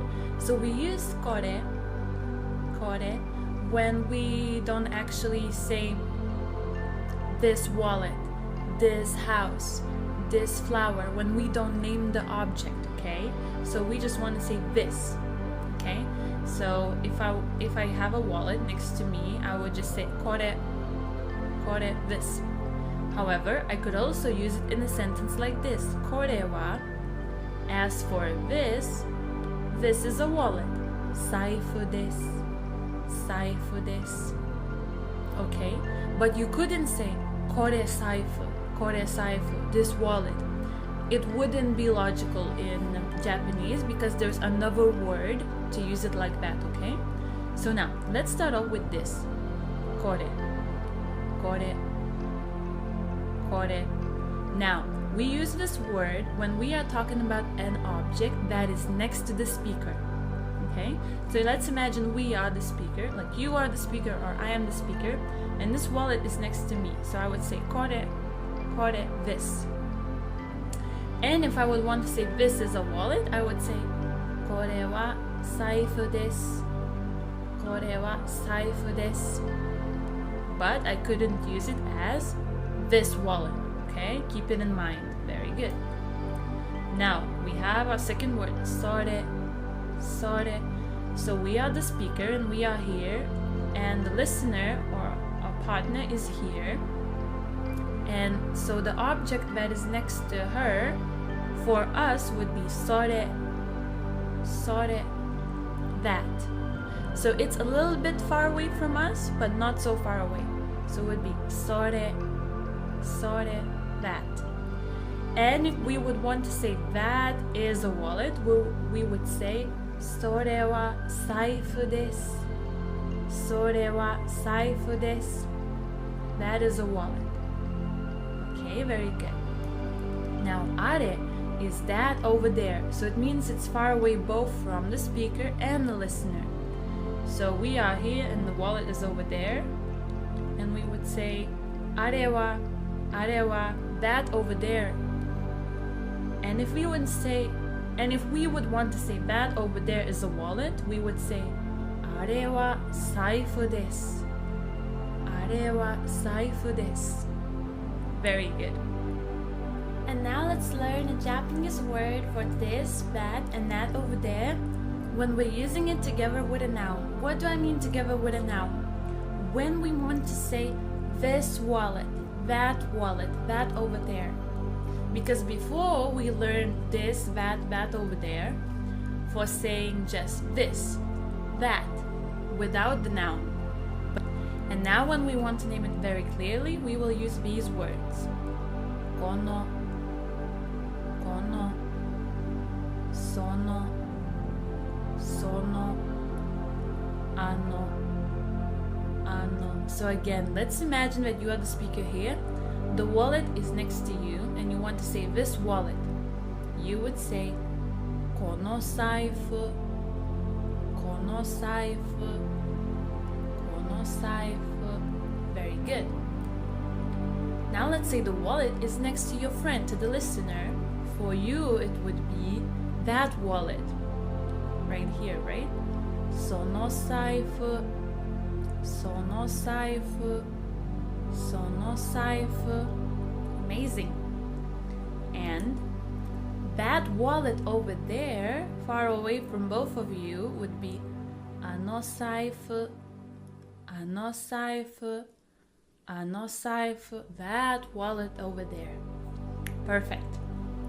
Now, if we want to ask which one, we need to use the word どの、どの、どの.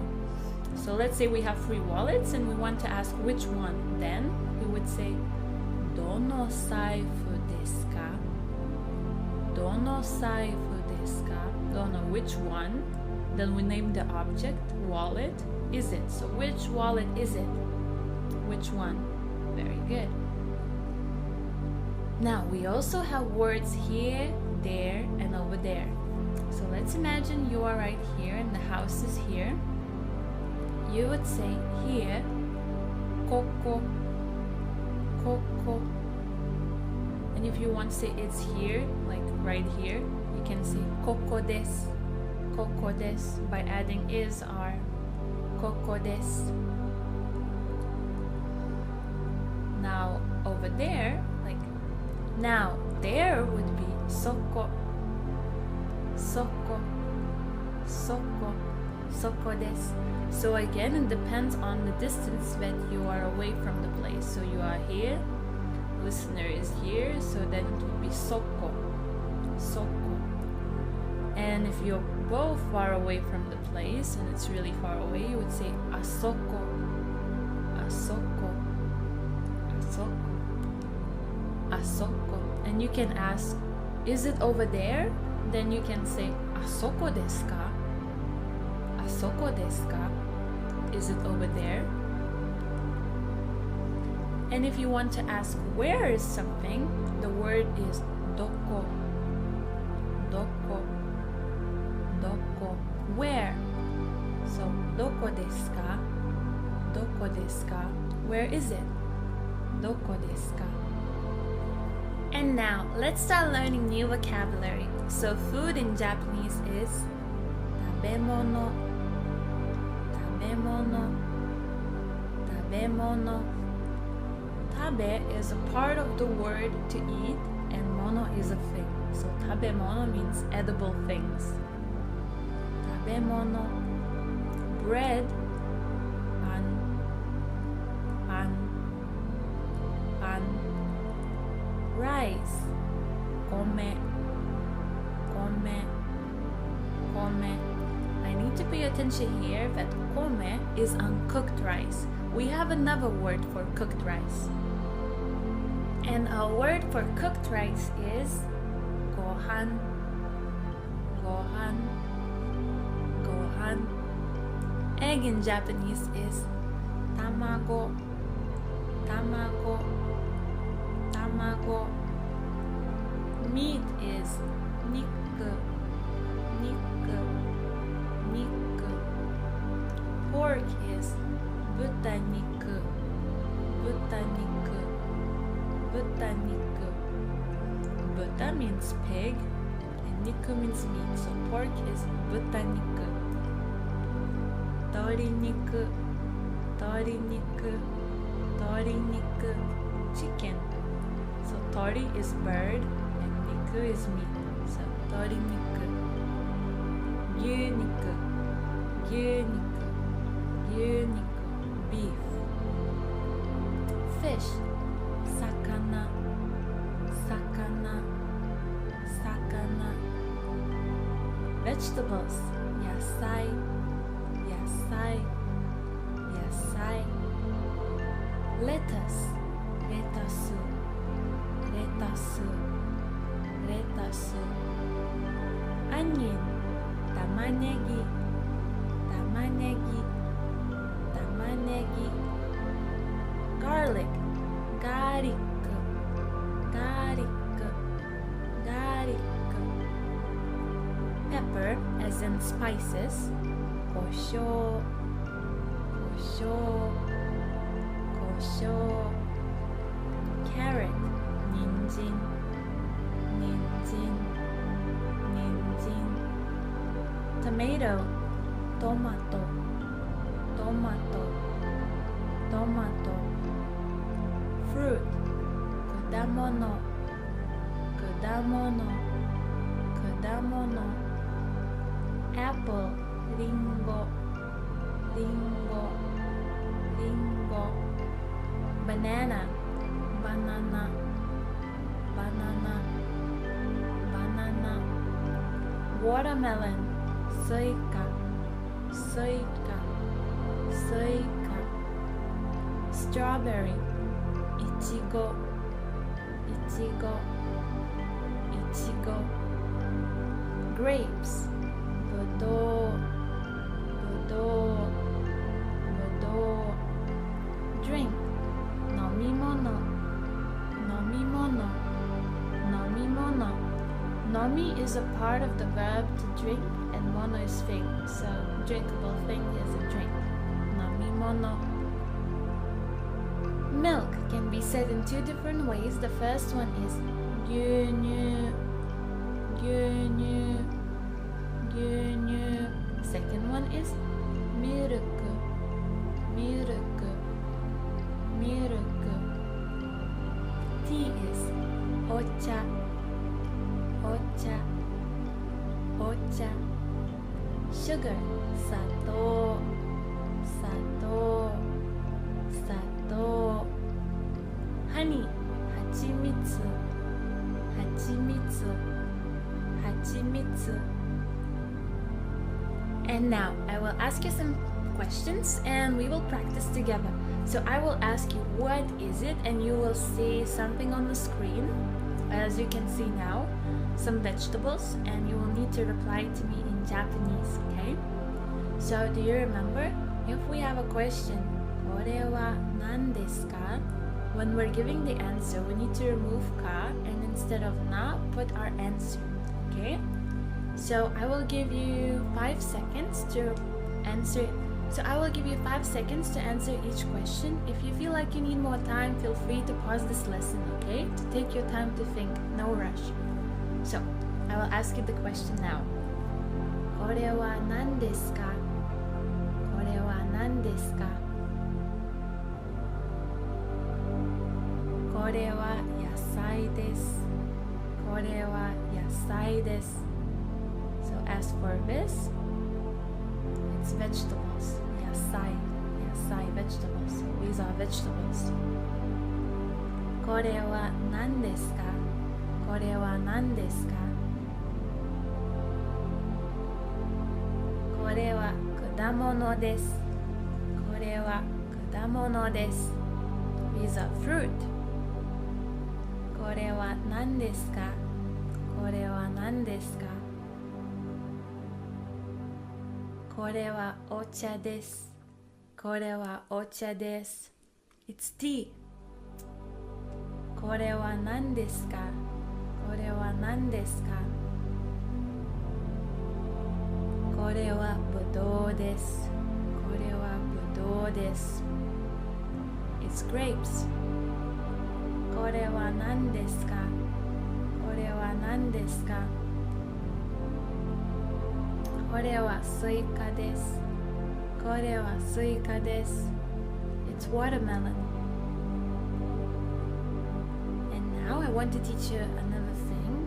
So how to say I want something when we're talking about a noun. So it's not like I want to do something, but I want something. Like I want, I don't know, strawberries, I want watermelon, I want tea. Okay? So something, a noun here, が欲しいです。が欲しいです。欲しい means to want. 欲しいです。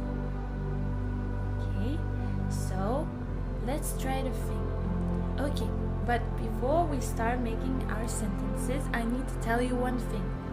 This way of saying I want something is very, very direct, so it might not be considered very polite. So you might use it among your friends or family members when you want to say something very directly.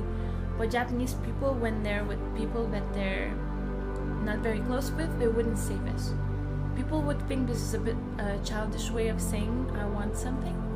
But for beginner learners, this is totally okay. Okay? So if I want to say I want bread, I would say パンが欲しいです。パンが欲しいです。I want bread. And another way, but a more polite way of saying I want something is something をください。something をください。So something please or something をお願いします。something をお願いします。So をください and をお願いします。If we're looking at levels of politeness, をください would be less polite, but this is already very polite.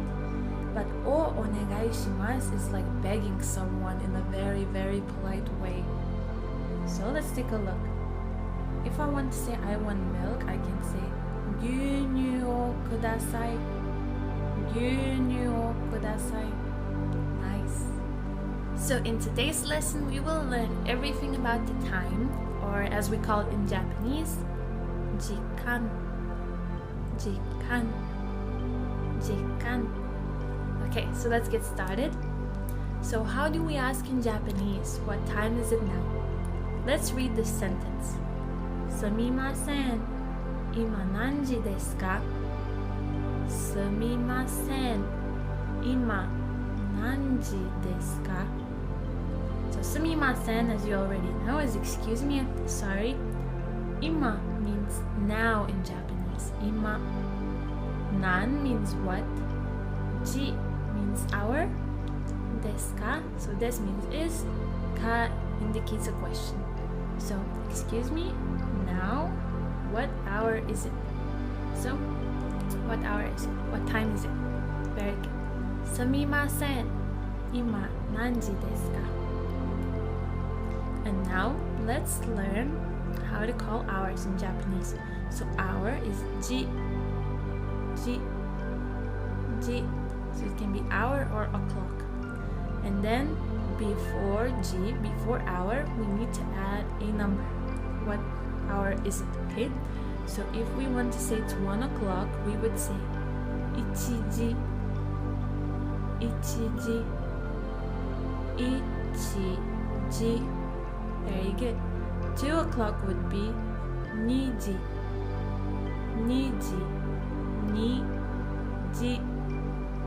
3 o'clock would be sanji.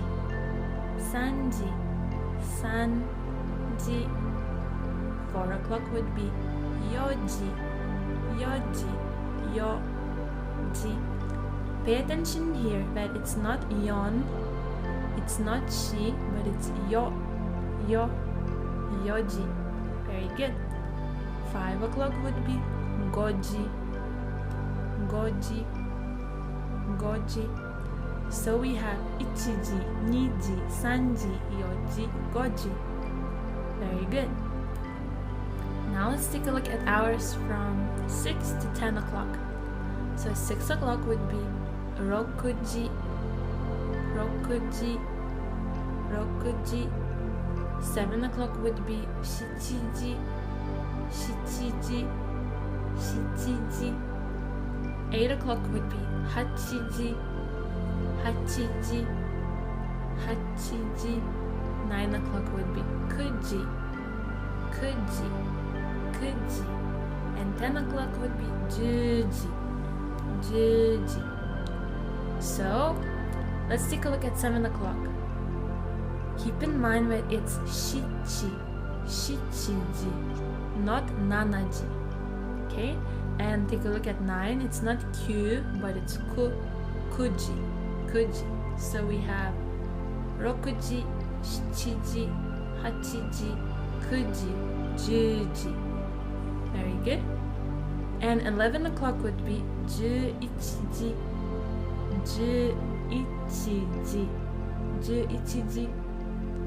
And 12 o'clock would be juniji. So we have juichiji and juniji. Perfect. Now another thing that we need to learn is how to say AM, PM, and half past in Japanese. So AM in Japanese would be gozen, and PM would be gogo. And half past would be han, and han literally means half. It can also mean half of something. Now we have learned hours. Let's take a look at minutes. So 1 minute in Japanese would be ippun. Take a look here that we have a small tsu, so it makes the P coming after double. Ippun. Very good. And minutes in Japanese will be pun or fun.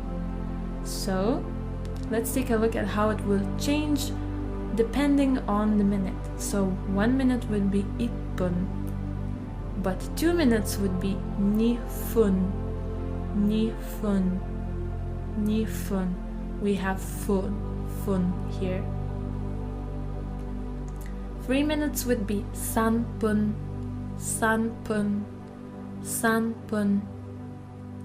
4 minutes would be yonpun.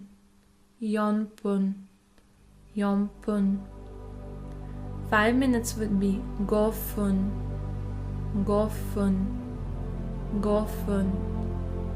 6 minutes would be roppun. Take a look here. Again, we have small tsu. It makes the P coming after double. Roppun. 7 minutes would be nanafun.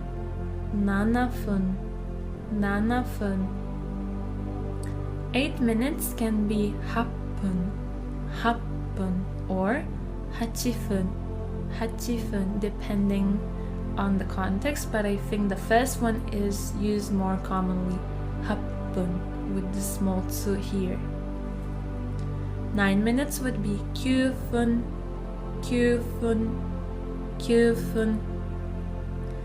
10 minutes could be juppun or jippun, but the first one is more commonly used, juppun. Take a look here. Here we have ju contracted sounds, And after the contracted sounds, we have small tsu and then pun. So it's juppun. And here also we have ji, and after ji small tsu, jippun. 11 minutes would be juippun, juippun, juippun. 12 minutes would be junifun, junifun, junifun. 13 minutes would be jusanpun, jusanpun, jusanpun. 14 minutes would be juyongpun, juyongpun, juyongpun. 15 minutes would be jugofun, jugofun, jugofun. 16 minutes would be juropun, juropun, juropun. 17 minutes junanafun, junanafun, junanafun. 18 minutes could be said in two different ways, in juhappun, juhappun, or juhachifun, juhachifun. 19 minutes jukyufun, jukyufun. 20 minutes nijuppun, nijuppun, or nijippun, nijippun. 30 minutes sanjuppun, sanjuppun, or sanjippun, sanjippun. Now, there is order of telling the time in Japanese, while in English, when we're saying the time, we usually say 6 p.m., 6 a.m. So a.m., p.m. goes after the hour. However, in Japanese, it's the opposite. Firstly, we would need to say, is it a.m. or p.m.? Then we would need to say the number plus the hour word, ji, so o'clock. And then lastly, we would tell the minutes, or if it's 1/2, okay? So we have a.m., p.m., number plus hour word, and then minutes or 1/2. So let's practice. I will ask you, what time is it now? Ima nanji desu ka? And you will see time written here on the screen, and I will give you 10 seconds to think about it and tell me the answer. If you feel like you need more time, feel free to pause this lesson here and take your time to think. There's no rush, okay? Let's get started. Ima nanji desu ka? Ima nanji desu ka?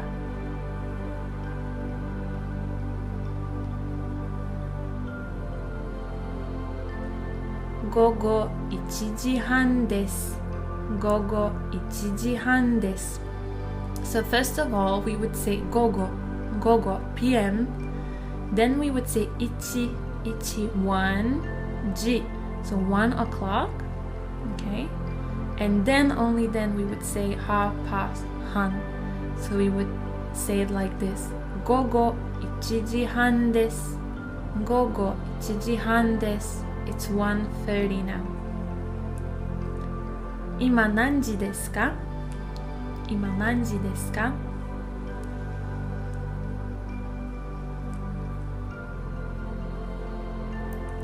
午前7時半です。午前7時半です。It's 7:30 a.m. So first we would say a.m. 午前, then 7時 7 o'clock, and then 半 1/2. Very good. Next one. 今何時ですか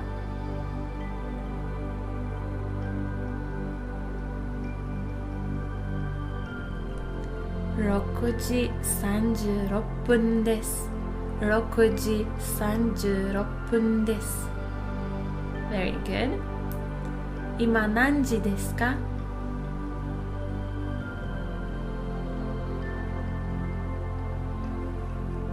午前4時です。午前4時です。午前 a.m. 4時 4 o'clock. Very good. 今何時ですか？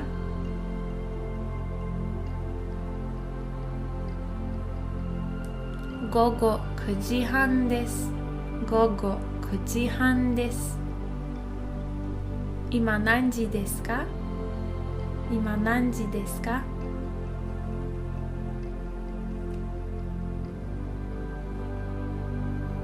午前8時19分です。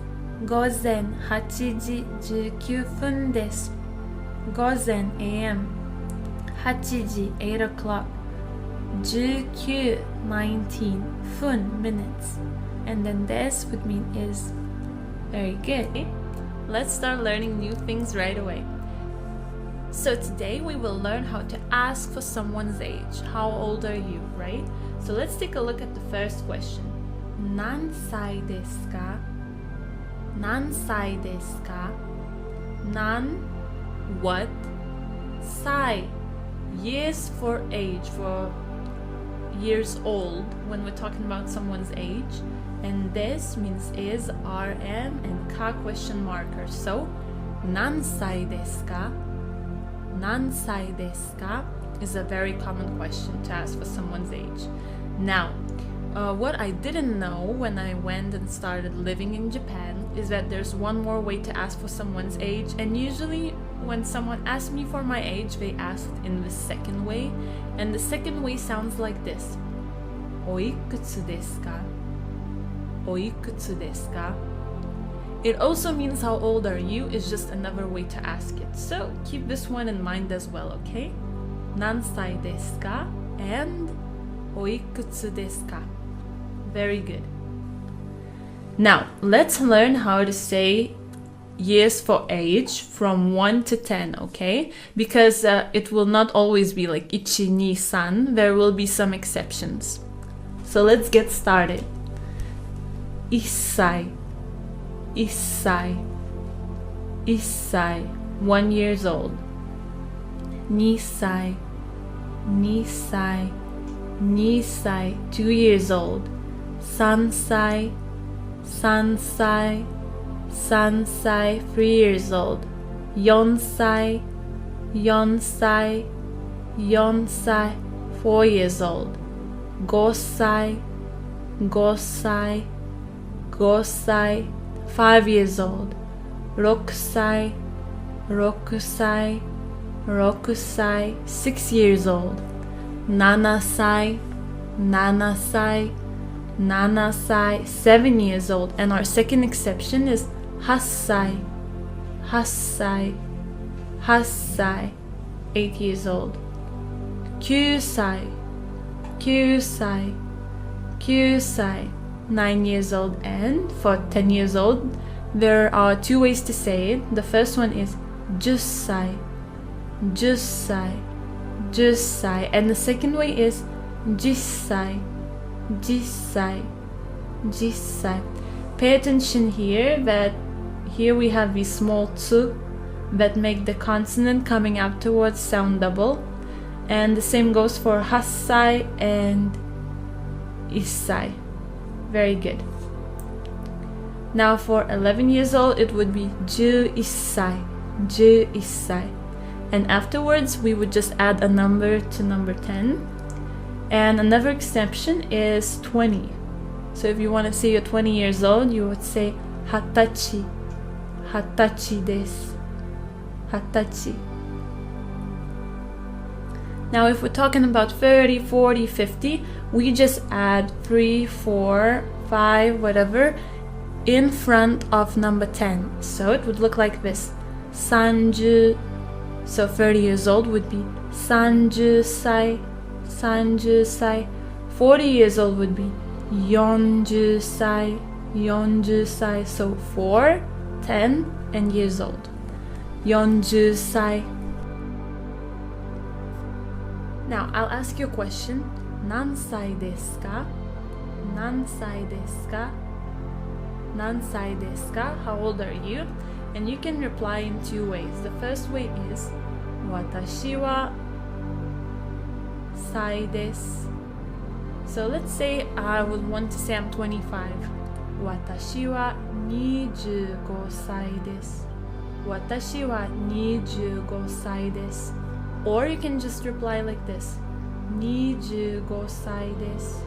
25歳です. So now, can you try to answer this question by yourself? I will give you 5 seconds to answer this question. 何歳ですか? How did it go? Was it all good? Okay, now we can move forward. And now we will learn months in Japanese. Let's start off from January.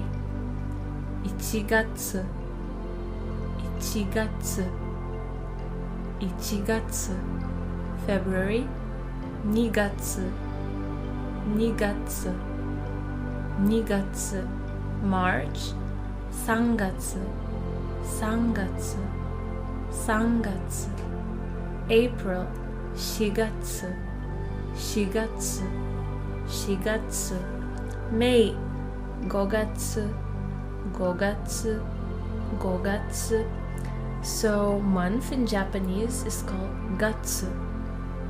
Gatsu. Very good. And as you can see, we have an exception with April. So as you can see, we have an exception with April. It's not yongatsu, it's not yogatsu, it's shigatsu. Shigatsu.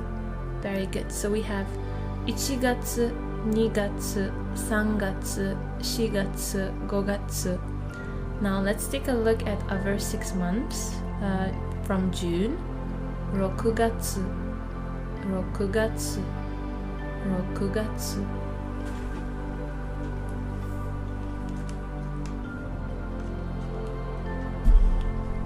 July 7月 7月 7月 August 8月 8月 8月 September 9月 9月 9月 October 10月 10月 10月 So from all of those 6 months, we have 2 exceptions with July, where it's not nana, but it's 7月 7月 and with September, where it's not Q, but it's 9月 9月 Very good. So we have 6月 7月 8月 9月 10月 Very good. Let's take a look at the last 2 months. So November will be 11月 11月 and December will be 12月 12月 Very good. Now let's learn days of the month from the first day to the 10th day. So we do not say like ichi, nichi, ni nichi, san nichi, because that wouldn't make sense. Days of the month in Japanese have specific names for them from the first day to the 10th day, okay? So let's start off with the first day. 1日 1日 1日 1日 The second day would be 2日 2日 2日 2日 The third day would be 3日 3日 3日 with a small tsu right here. So that's why the consonant coming after becomes double. 3日 And the same goes for the fourth day, where it's 4日 4日 4日 We have a small tsu again. And the fifth day would be 5日 5日 5日 5日 The sixth day would be 6日 6日 6日 The seventh day would be 7日 7日 7日 The eighth day would be 8日 8日 8日 Ninth day would be 9日 9日 9日 And the 10th day would be 10日 10日 Very good. So I know that it might be difficult to memorize all of the names of these 10 days.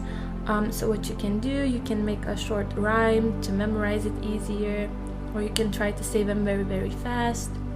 Alright, so what I did, I made like a short rhyme to memorize them faster. And I want to share it with you. Maybe it will help you out as well. So it would be like this. 1日、2日、3日、4日、5日、6日、7日、8日、9日、10日 And then you try to do it as fast as you can. So like 1日、2日、3日、4日、5日、6日、7日、8日、9日、10日 Well, I hope it will help you out. And if not, maybe you will find your own way to memorize these days of the month. And now let's take a look at other days of the month. So when we move from 10, we move to 11th. And from 11th, it will be easier because we don't need to memorize special names. It will be just normal numbers, 11, 12, 13, etc. And then we will need to add nichi, nichi. So nichi is the Japanese word for day. So we will say 11, 11, and then nichi, day. And then it will be 11th day, and etc. So let's take a look. So 11th day would be 11 nichi, 11 nichi. 12th day would be 12 nichi, 12 nichi. 13th day would be 13 nichi, 13 nichi. 14th day would be 14, 14. So this yokka comes from the last 10 days that we learned before. Okay, 14. 15th day would be 15 nichi, 15 nichi. 16th day would be 16 nichi, 16 nichi. 17th day would be 17 nichi, 17 nichi. 18th day would be 18 nichi, 18 nichi. 19th day would be 19 nichi, 19 nichi. And the 20th day would be 20, 20, 20, 20. So only for the 20th day would we use 20. When we will be talking about 21, 22, then we would use 20 again. So now, how do we ask when is your birthday? So first we need to know the word for birthday. The word birthday in Japanese is tanjoubi, tanjoubi. And if we want to ask when is your birthday, we would ask お誕生日はいつですか? お誕生日はいつですか? We add o and I marked it in red because it's like a honorific, but it makes tanjobi, it makes birthday sound more polite because we're talking about someone else's birthday. Very good. So before we learn how to talk about our own birthday, we need to learn a very important particle, particle no. Particle no is a possessive particle. It's pronounced as no, no, and it shows that something belongs to someone. Okay, so let's take a look at the first example. We have watashi no, watashi no. So we already know that watashi means I or me. If we add no to watashi, it becomes my or mine.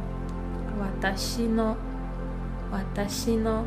If we take a look at the second example, we have anata, anata no. Anata in Japanese means you. And if we want to say yours, we would say anata no, anata no. Then let's take a look at this one. We have watashi tachi no, watashi tachi no.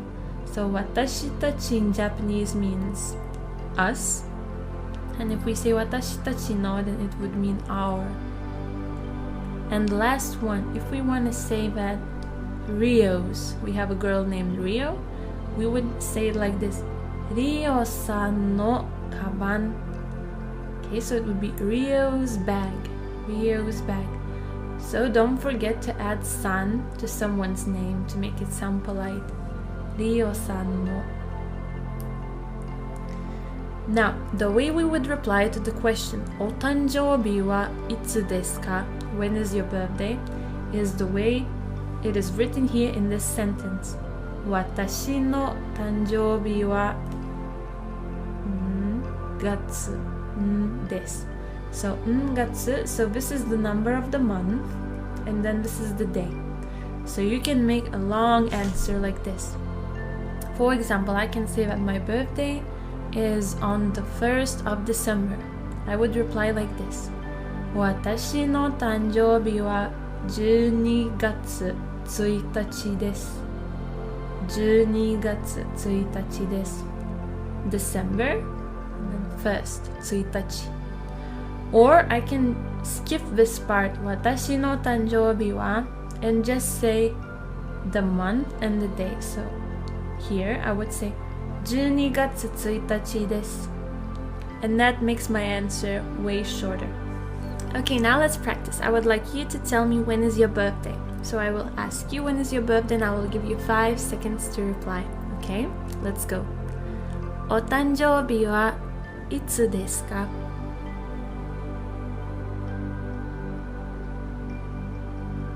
How did it go? Was it good? Alright, then let's move forward. Here we have an example. 12月1日です。12月1日です。1st of December. Alright. And now I would like us to check here. 1月2日です。1月2日です。Which month and which day would it be? I will give you 5 seconds to think of the answer, okay?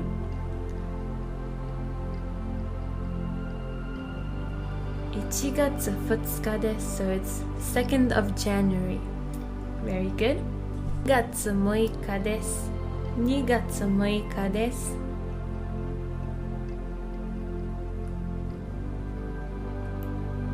3rd of February. Very good. 3月7日です。3月7日です。7th of March. 4月8日です。4月8日です。8th of April. Very good. Our next one. 5月9日です。5月9日です。9th of May. 7月11日です。7月11日です。11th of July. 8月1日です。8月1日です。1st of August. Very good. 9月30日です。9月30日です。30th of September. 10月20日です。10月20日です。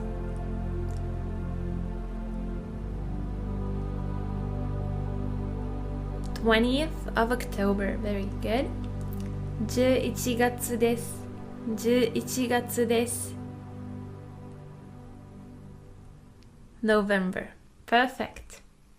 And now let's learn days of the week from Monday to Sunday. So let's take a look. The part that will always repeat itself will be yobi, yobi, yobi. So yo means week, bi means day. So day of the week, okay? And the only thing that will change will be the beginning of the word, okay? So let's start from Monday.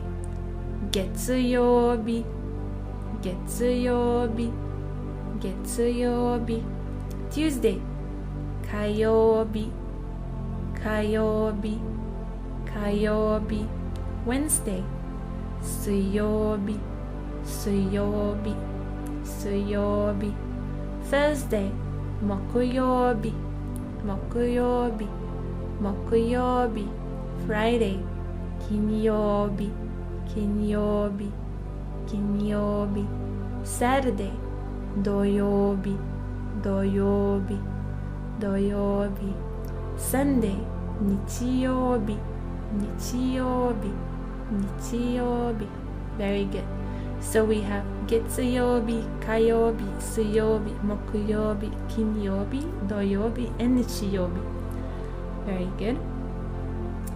And now, I want you to try to remember these days, okay? I will give you 10 seconds.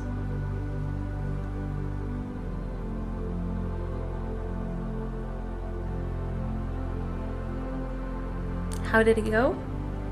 Let's take a look. Did you remember them correctly?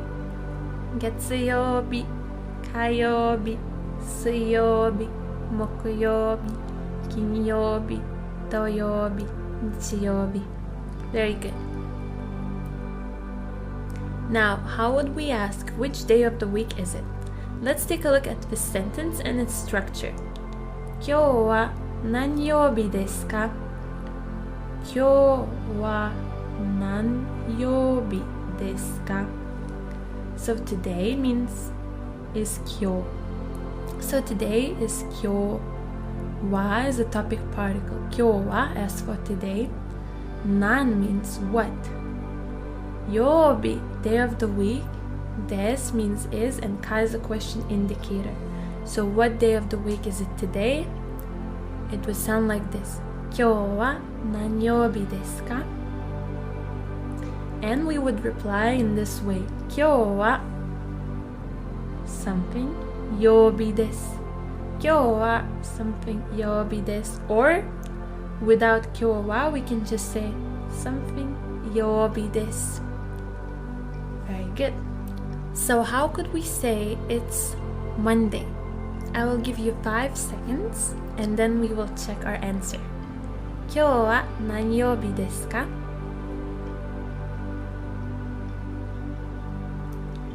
月曜日です。月曜日です。 Monday. Very good. 今日は何曜日ですか? How about Tuesday?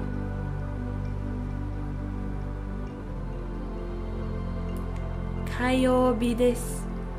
火曜日です。 Very good. Now let's move on to Wednesday. 今日は何曜日ですか? 水曜日です。水曜日です。 Now Thursday. 今日は何曜日ですか? 木曜日です。木曜日です。 Now Friday. 今日は何曜日ですか? 金曜日です。金曜日です。 Now Saturday. 今日は何曜日ですか? 土曜日です。土曜日です。 And our last day, Sunday. 今日は何曜日ですか? 日曜日です。日曜日です。 Great job. I would like us to practice what we have learned in the previous lesson. So let's have a short review, or as we call it in Japanese, 復習. So I will repeat every word twice. Are you ready? Let's go.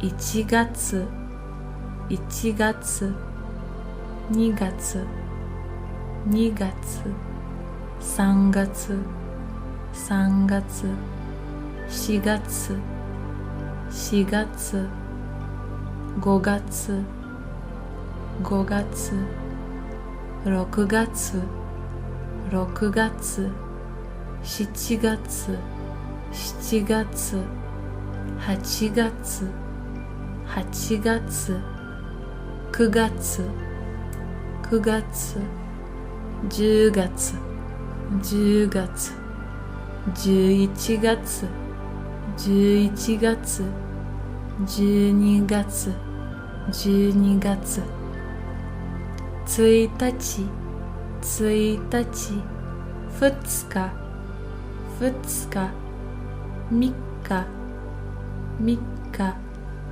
4日、4日、5日、5日、6日、6日、7日、7日、8日、8日、9日、9日、10日、10日、誕生日、誕生日、月曜日、月曜日、火曜日、火曜日、水曜日、水曜日、木曜日、木曜日、金曜日、金曜日、土曜日、土曜日、日曜日、日曜日。Very good. Now, today we will learn how to call different colors in Japanese, how to name animals, We will learn names of a lot of objects and things, and we will learn how to ask the question whose. Now, without further ado, are you ready? Let's do this. So we will start from things or objects. Mono, mono, mono. Car, kuruma, kuruma, kuruma. Book, hon, hon, hon. Pen, pen, pen, pen. Chair, isu, isu, isu. Table, teburu, teburu, teburu. Bag, kaban, kaban, kaban. Ball, boru, boru, boru. Now, how do we call colors or color in Japanese? It's iro, iro, iro. So how do we ask what color is it in Japanese? We would say it like this. Nani iro desu ka? Nani iro desu ka? Nani means what in Japanese. Iro means color. Des means is, and ka is a question particle. So what color is it? Let's start from blue. Ao, ao, or aoi. So we have e in brackets because it can also be used as an adjective, e adjective. Okay? And I want to tell you one thing, that Japanese people sometimes use this color to describe what is color green for us. For example, the green light of a traffic light or the greenness of the grass. So this might be a little bit confusing. So it's green and blue at the same time, okay? Red, aka, aka or akai. Yellow, kiro, kiro or kiroi. Black, kuro, kuro or kuroi. White, shiro, shiro or shiroi. The real green would be midori, midori, midori. Brown would be chairo, chairo, chairo. Purple, murasaki, murasaki. Pink, pink, pink. Gray, hairo, hairo. Orange, orange, orange, orange. Now let's practice. Let's do renshu, renshu in Japanese.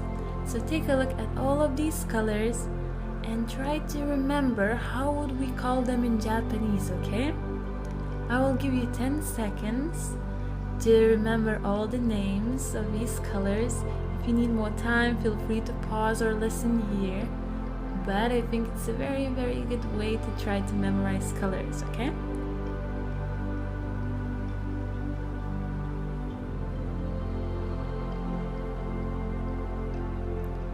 Okay, so let's check. Aoi, akai, kiro or kiroi, midori, chairo, murasaki, pink, kuroi. Here it should be shiroi, hairo, and orange, orange.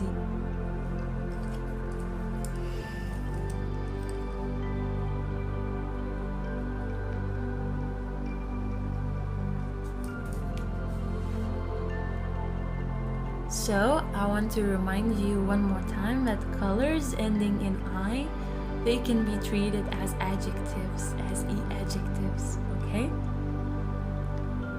Now let's do a little practice. I have some things written here in English and I would like you to think how could you say it in Japanese, okay?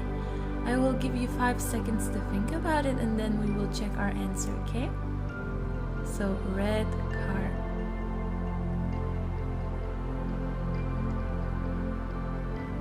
Akai kuruma. Akai kuruma. Very good. Yellow pen. Kiroi pen. Kiroi pen. Black book. Kuroi hon. Kuroi hon. White ball. Shiroi boru. Shiroi boru. Red wine. This will be an exception, but I want you just to try to guess how could we say it in Japanese. Aka wine. Aka wine. So this is a set. So with wine, word wine, red color will always be aka. Aka. Not akai. Another exception, black cat. Kuroneko. Kuroneko. So it's not kuroi neko, it's kuroneko. And now let's read some example sentences. Kusa wa ao desu. Kusa wa ao desu. Kusa in Japanese means grass, so as for grass, it is green. Take a look here. Ao, we use not midori. We use ao, color blue/green, and we don't use it fully. We don't use aoi. We just say ao, ao desu. Our next sentence is ao shingo. Ao shingo. Shingo is traffic light in Japanese. So green traffic light would be ao shingo. Again, we would use color ao, and we wouldn't say aoi. We would say ao. Ao. And now let's learn about animals or dobutsu. Dobutsu. Dobutsu. Cat.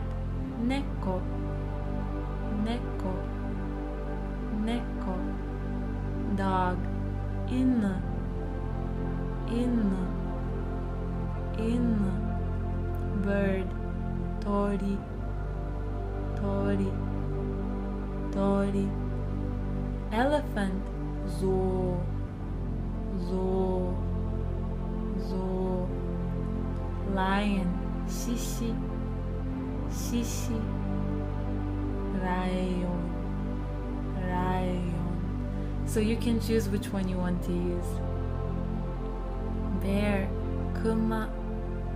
Kuma. Kuma.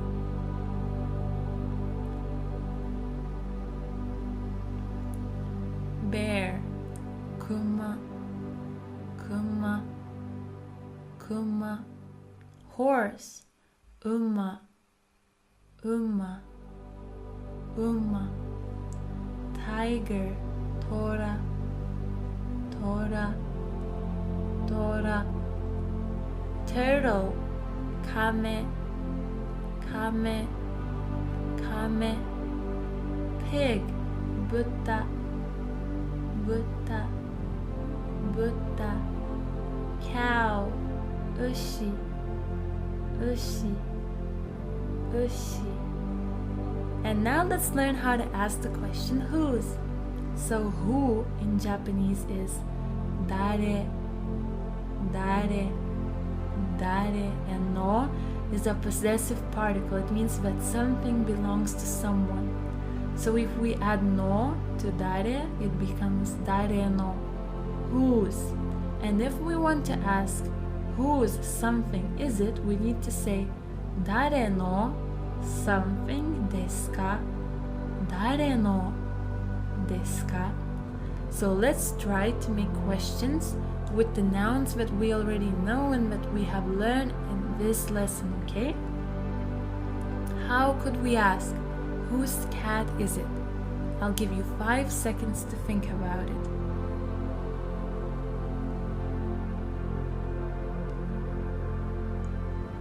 Dare no neko desu ka? Dare no neko desu ka? Whose car is it? Dare no kuruma desu ka? Dare no kuruma desu ka? Whose dog is it? Dare no inu desu ka? Dare no inu desu ka? Whose turtle is it? Dare no kame desu ka? Dare no kame desu ka? Whose chair is it? Dare no isu desu ka? Dare no isu desu ka? Whose bag is it? Dare no kaban desu ka? Dare no kaban desu ka? Whose book is it? Dare no hon desu ka? Dare no hon desu ka? Whose pen is it?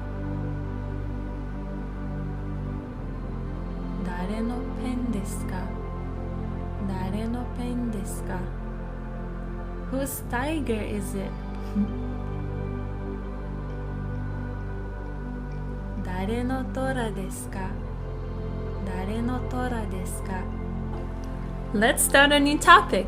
So today we will learn about Japanese particles, or as we call them in Japanese, joshi, joshi, joshi.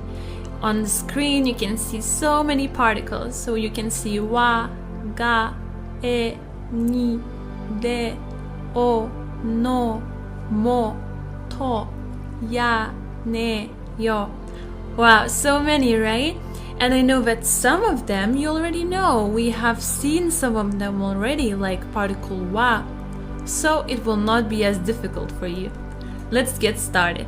So now, first of all, why do we need particles in general? Well, I know while some languages don't have particles, in Japanese language, particles play an essential role. So particles help us to understand sentences way better. Let's take a look. So here we have the word Tokyo, Tokyo, Tokyo. Yeah? And then we have verb taberu, taberu, to eat. Iku, iku, to go, and iru, iru, to be, to exist, for living things. Now, to make sense of the first word coming together with the second word, we need the correct particle. Let's take a look at how that would look like. Tokyo de taberu, Tokyo de taberu. So we have taberu, to eat, and Tokyo. If we write particle de, it means that we are already in Tokyo and we are eating there. So where are we eating? We are eating in Tokyo. If we write particle ni or e in between Tokyo and iku, it would mean that I am moving towards Tokyo, I am going to Tokyo, okay? So there would be motion. And if I would write particle ni again, it would mean that I am already there and I'm just located there. Now let's start off with our first particle, and it's a particle that you have already seen. It's particle wa, wa, wa. So this is a topic marking particle. It is pronounced as wa, wa, but we write it as hiragana, ha, ha. So when we use it as a particle, we pronounce it as wa. When we use it as a non-particle, we pronounce it as ha. And it can be translated as for, okay? So if it comes after a word, after a noun, we will know that that noun is the topic of our sentence. Let's take a look at how that would look like. 私は学生です。私は学生です。私 I or me. 私は as for me. 学生 student. We write 学生 but we say 学生. This is are. So as for me, I am a student. I am a student. That's how we would translate the sentence, okay? So we know that the topic of our sentence is watashi, I or me. Second example.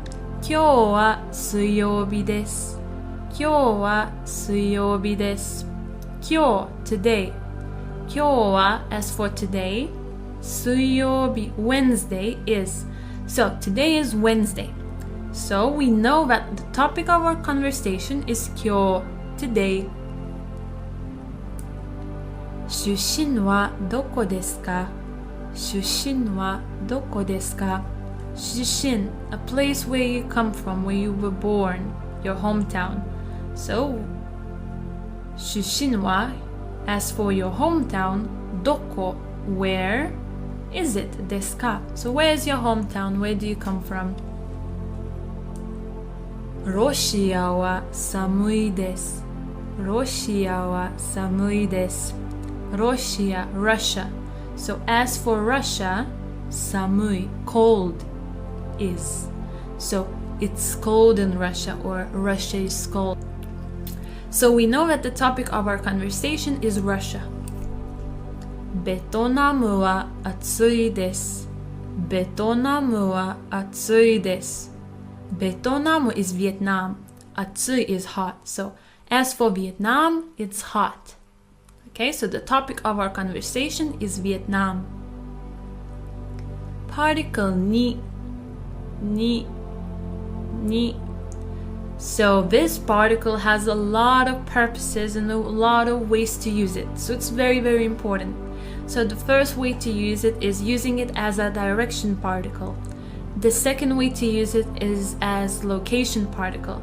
The third way to use it is as time particle. So when we're talking about ni as direction particle, we use it with movement verbs like to go, to come back, okay? So it means that we are moving towards somewhere, we're going somewhere, but we are not there yet. So we're moving towards that direction.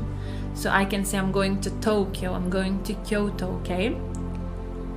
If we use it as a location particle, it means that we are already there. And then we use it with statement verbs. Statement verbs like the ones you see written in yellow. Iru, aru, sumu. Iru and aru, it means that to be for living and non-living things. Iru for living things, aru for non-living things. So it means that we are located there. We are there already. Or the last verb, sumu, to live somewhere. So when we use as location particle, it means that we are located there. When we're talking about ni as a time particle, we use it for hours, days of the week, months, okay? So we say the hour and then particle ni. But to make it more clear for you, let's take a look at those examples. ここに猫がいます。ここに猫がいます。ここに here for location, right? 猫がいます。猫 is a cat, がいます there is. So there is a cat here. It is located here. 東京に住んでいます。東京に住んでいます。So we have Tokyo. 住んでいます is a long form, like present continuous tense for the verb to live. Sumu. So where do I live? I live in Tokyo. So when we use it again as a location particle, we are located there, we live there. テーブルの下に亀がいます。テーブルの下に亀がいます。テーブル table 下 under. So under the table 亀がいます。There is a turtle under the table. So it's also as a location particle. When we're talking about time, at, so we have 9時に起きます。9時に起きます。起きます will wake up, will get up. So I will get up at 9 o'clock. So at what time? At 9 o'clock. So after telling the hour, I always need particle ni. If I'm talking about on, for example, on Friday, 金曜日に会います。金曜日に会います。金曜日 Friday. 会います will meet. So we will meet on Friday. After Friday or any day of the week, again, I always need particle ni. Very good. Particle no. So this is a modifying particle. It is pronounced as no and it indicates possession. That something belongs to someone, okay? Let's take a look. So we can translate it as off, okay? Let's take a look. If I want to say roses, I would say roji no, okay? So I say the name roji and then no. I can also add san to make it more polite, like roji san no. If I want to say my or mine, I need to say the word I, watashi, and then add particle no. So my would be watashi no. If I want to say it's my bag, I would say watashi no kaban desu. Watashi no kaban desu. Kaban means bag. これは私のです。これは私のです。This is mine. So これは this. 私の mine is. So this is mine. It can also work as an attribute marker. So for example, if I want to say, oh, I am a Japanese teacher, I would say 日本語の先生。日本語の先生。日本語 means Japanese language. 日本語。Sensei, teacher. So, teacher of Japanese language. 日本語の先生。日本の車が好きです。日本の車が好きです。日本 Japan. 車 car. So, car of Japan. So Japanese cars. 好きです I like. So I like Japanese cars. 友達の名前は桜です。友達の名前は桜です。友達 friend. 名前 name. So friend's name is Sakura. Friend's name is Sakura. Particle e. So this is a direction particle. It is pronounced as e, but we write it as hiragana he. It indicates direction towards where we are heading. It's used with motion verbs like iku, kuru, kaeru. Example sentence. 京都へ行きます。京都へ行きます。Kyoto, Kyoto city, right? Ikimasu will go, so I will go to Kyoto. In this sentence, you could also use particle ni, because both of them are particles for movement, yes? So here we could use e or ni, both would be fine. 日本へようこそ。日本へようこそ。ようこそ welcome to Japan. In this sentence, the only particle that could be used here is e. You couldn't use any other particle here. It would be a mistake, so we couldn't use particle ni here. 家へ帰ります。家へ帰ります。家 home. 帰ります will return. Okay, so I will return home. Here you could also use particle ni. Both would be okay in this situation. Particle de. This is a location particle. It's pronounced as you have already heard, de. It marks where an action is taking place, and it can also identify means. I will explain to you more what do I mean by means. But let's start off talking about de as a location particle. カフェでコーヒーを飲みます。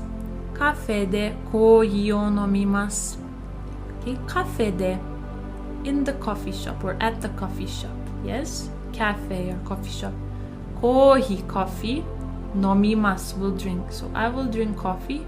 Where will I drink it? I will drink it at the coffee shop.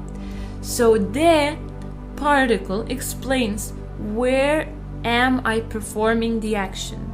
So if I'm reading a book, where am I reading it? If I'm drinking coffee, where am I drinking it? Where am I located? Okay? And it means that I am already there. So with de, we know that you are 100% already there. With ni or e, we are only moving towards that direction, okay? 図書館で本を読みます。図書館で本を読みます。図書館 library. 本 book 読みます read. So I will read a book. Where will I read the book? At the library. 図書館で。コンビニでアイスクリームを買います。コンビニでアイスクリームを買います。コンビニで at the convenience store. コンビニ convenience store. アイスクリーム ice cream 買います will buy. So where will I buy the ice cream? I will buy it at the convenience store. ロンドンで会いましょう。ロンドンで会いましょう。会いましょう means let's meet. ロンドン London. So where shall we meet? We shall meet in London. Very good. And I have already mentioned that it can also work as a means particle. So let's take a look. バスで行きます。バスで行きます。バス means bus. 行きます will go. So how will I go? I will go by bus. By bus. So that's what I mean by saying it's a means particle. It will explain how will I get somewhere. 自転車で行きます。自転車で行きます。自転車 is a bicycle. So how will I go? I will go by bicycle. 日本語で言ってください。日本語で言ってください。言ってください means please say it. And if you say 日本語で in Japanese, 日本語で言ってください。リンゴをナイフで切ります。リンゴをナイフで切ります。リンゴ apple. ナイフ knife. 切ります will cut. So how will I cut the apple? I will cut it by using knife. ナイフで knife で it explains my means. Particle o.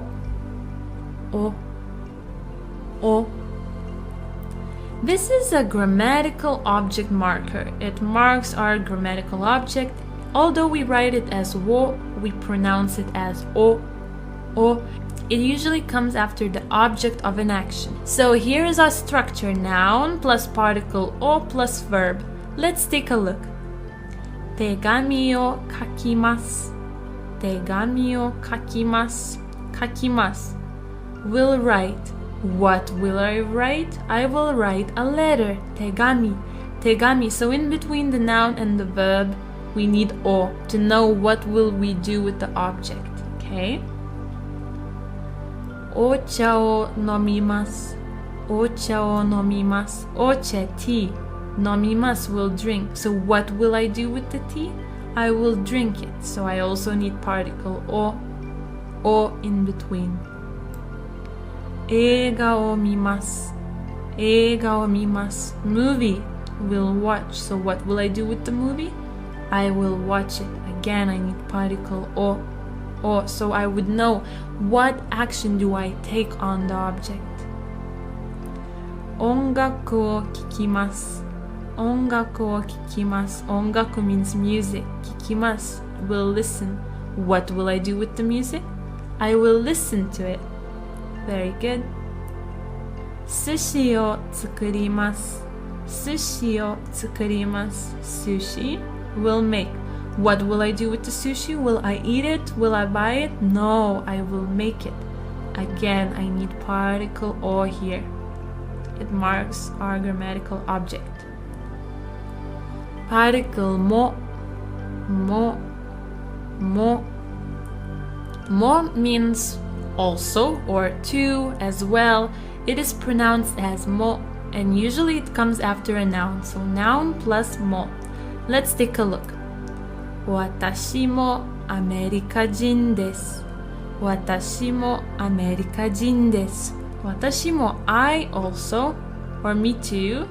America jin, American, am. So it would be I am also American. I'm also American. Watashi mo ikitai desu. Watashi mo ikitai desu. I also, me too. Ikitai desu, want to go. So I also want to go. And here, this is a special form of the verb that you will learn later on when you want to do something, like to do some action. Terebi mo kaimashita. Terebi mo kaimashita. TV, also bought. So I also bought a TV. Particle to. This is a connecting particle. It's pronounced as to and it means and in English. It comes after each noun except the last one, so keep that in mind, okay? Let's take a look. アイスクリームとかき氷が好きです。アイスクリームとかき氷が好きです。Ice cream and shaved ice I like. So I like ice cream and shaved ice. So this to would mean and in this situation. コーヒーとチーズケーキとお茶をください。コーヒーとチーズケーキとお茶をください。So, coffee, cheesecake, and tea, please. And if you can see here, after ocha, we don't have to anymore. So after the last noun, we do not write to. ワンピースと T シャツを買いました。ワンピースと T シャツを買いました。I bought a dress and a t-shirt. Okay, to can also mean together or with someone, that you're doing something with someone. So let's take a look here. 友達と映画を見ました。映画を見ました。I watched a movie. But I say 友達と with a friend. So friend with. So with a friend, I watched the movie. Particle ga. This is a subject particle. It is pronounced as ga and it also can indicate existence. Let's take a look. When I'm talking about existence, it means that it comes with two verbs, arimasu or aru, imasu or iru. So aru and iru are short forms of arimasu and imasu. And these two verbs mean to exist, to be, for living and non-living things. For non-living things, arimasu. For living things, imasu. If we want to say that someone or something exists, we need to say name of something, then ga arimasu. Name of something, ga imasu. Let's take a look. Imoto ga imasu. Imoto ga imasu. Imoto is younger sister. If I say imoto ga imasu, directly it would mean, okay, younger sister exists. But when we use imasu, sometimes it means to exist, to be, but sometimes it means to have. So in this sense, this would mean I have a younger sister. Okay? Imoto ga imasu. Inu ga imasu. Inu ga imasu. I have a dog. Tomodachi ga imasu. tomodachi ga imasu. I have a friend. Ginko ga arimasu. Ginko ga arimasu. There is a bank. Toshokan ga arimasu. Toshokan ga arimasu. There is a library. Sakana ga hoshii desu. Sakana ga hoshii desu. So with hoshii desu means I want something. This is a bit childish saying because it's very direct and Japanese people wouldn't say that directly. But if you want to say I want something, in a sense that you want a thing, so like a noun, you don't want to do an action, but you want, for example, you want sushi, you want a bag, you want fish, then you can say sakana ga hoshii desu. So always with the structure hoshii desu, I want something, you would say noun ga hoshii desu. So you would always need particle ga.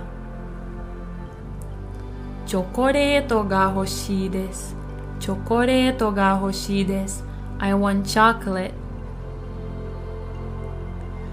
Okay, and another purpose why do we use ga is for making emphasis. Now let's take a look at these two short sentences. Watashi wa Roji desu. Watashi wa Roji desu. In English this would mean I am Rosie. And the second sentence, Watashi ga Roji desu. Watashi ga Roji desu would also mean I am Rosie. So in English there is no difference between these two sentences. However, in Japanese there is a slight difference. If you say watashi wa Roji desu, you're not putting emphasis on anything. You're just saying, oh, I am Rosie. Okay? But if you're saying watashi ga Roji desu, you're putting emphasis on yourself. So it means that, okay, maybe there are many people around you, but you want to put emphasis that I am Rosie, Maybe someone's asking, who is Rosie? And you want to say, I am Rosie, and put emphasis on yourself. Then you would say, watashi ga Roji desu. So with wa, all the most important information comes after wa, Roji desu. For ga, the most important information comes before ga. Watashi, watashi. For example, tomodachi ga kimasu. Tomodachi ga kimasu. Who's coming? My friend is coming. I could say tomodachi wa kimasu. But I'm putting emphasis. Tomodachi ga kimasu. I'm putting emphasis on my friend. And it can also be used in special cases. For example, Nihongo ga wakarimasen. Nihongo ga wakarimasen. Nihongo, Japanese. Wakarimasen, I don't understand. So with I don't understand, when you want to say I don't understand something, you would use particle ga. Something ga wakarimasen. Nihongo ga wakarimasen. I don't understand Japanese. Or Nihongo ga suki desu. Nihongo ga suki desu. I like Japanese. So with suki desu, which means I like, with this we will always use ga. Something ga suki desu. So I like something. Very good. And ga can also mean but we will learn about this a bit later. It's a bit more complicated grammar, but I just want to show you how it would look like in a sentence. このレストランで食べたいですが、お金がないです。このレストランで食べたいですが、お金がないです。このレストラン means in this restaurant. With de it means in this restaurant. 食べたいです。I want to eat. So I want to eat in this restaurant, but お金がないです。I don't have any money. お金 means money. Very good. Particle yo. This is used at the end of the sentences. It's pronounced as yo, and you use it when you're telling someone something that they weren't aware of. So you're placing emphasis on the information. You can also use it for rhetorical questions or statements. But I think it will make a little bit more sense if we take a look at the examples, right? 明日ですよ。明日ですよ。明日 means tomorrow. Des is. But if I add yo, I'm putting emphasis like, it's tomorrow. It's tomorrow. So maybe you plan something with someone and they're asking you when, and you're like, it's tomorrow. Like, 明日ですよ. 明日ですよ. So you're putting emphasis like, oh, it's tomorrow already, you know? そうですよ. そうですよ. This would mean, yes, it's like that. Yeah. 勉強した方がいいですよ. 勉強した方がいいですよ. 勉強した方がいいです means, oh, you should study more, but in a very direct way. So to make it softer, someone would add yo. It's like, oh, I think you should study more. 勉強した方がいいですよ. 痛いよ. 痛いよ. 痛い means it hurts. But if you want to put emphasis that it hurts, you're like, 痛いよ. Particle ne. Ne. Just as yo, it's also put at the end of the sentence. It's pronounced as ne. And it's like an attention-getting sound. It can also be rhetorical. It can mean like, right? Don't you think? It's like looking for agreement. Let's take a look. あのね. あのね. This one would be quite informal, and it would be like, you know what? You know what? いいですね. いいですね. This one is like, oh, it's good, right? It's good, isn't it? Like, good for you. 大変でしたね. 大変でしたね. Oh, it was so hard, so difficult for you, right? そうですね. そうですね. Yeah, it's like that. It's like agreeing with someone. かわいいね. かわいいね. Oh, so cute. Particle ya. Ya. So this one is for listing nouns as examples. It means and it is pronounced as ya. So let's take a look at these examples. ヨーロッパでどこに行きましたか? ヨーロッパでどこに行きましたか? ヨーロッパで in Europe. どこ where 行きましたか? Where did you go in Europe? And there are two ways to answer this question.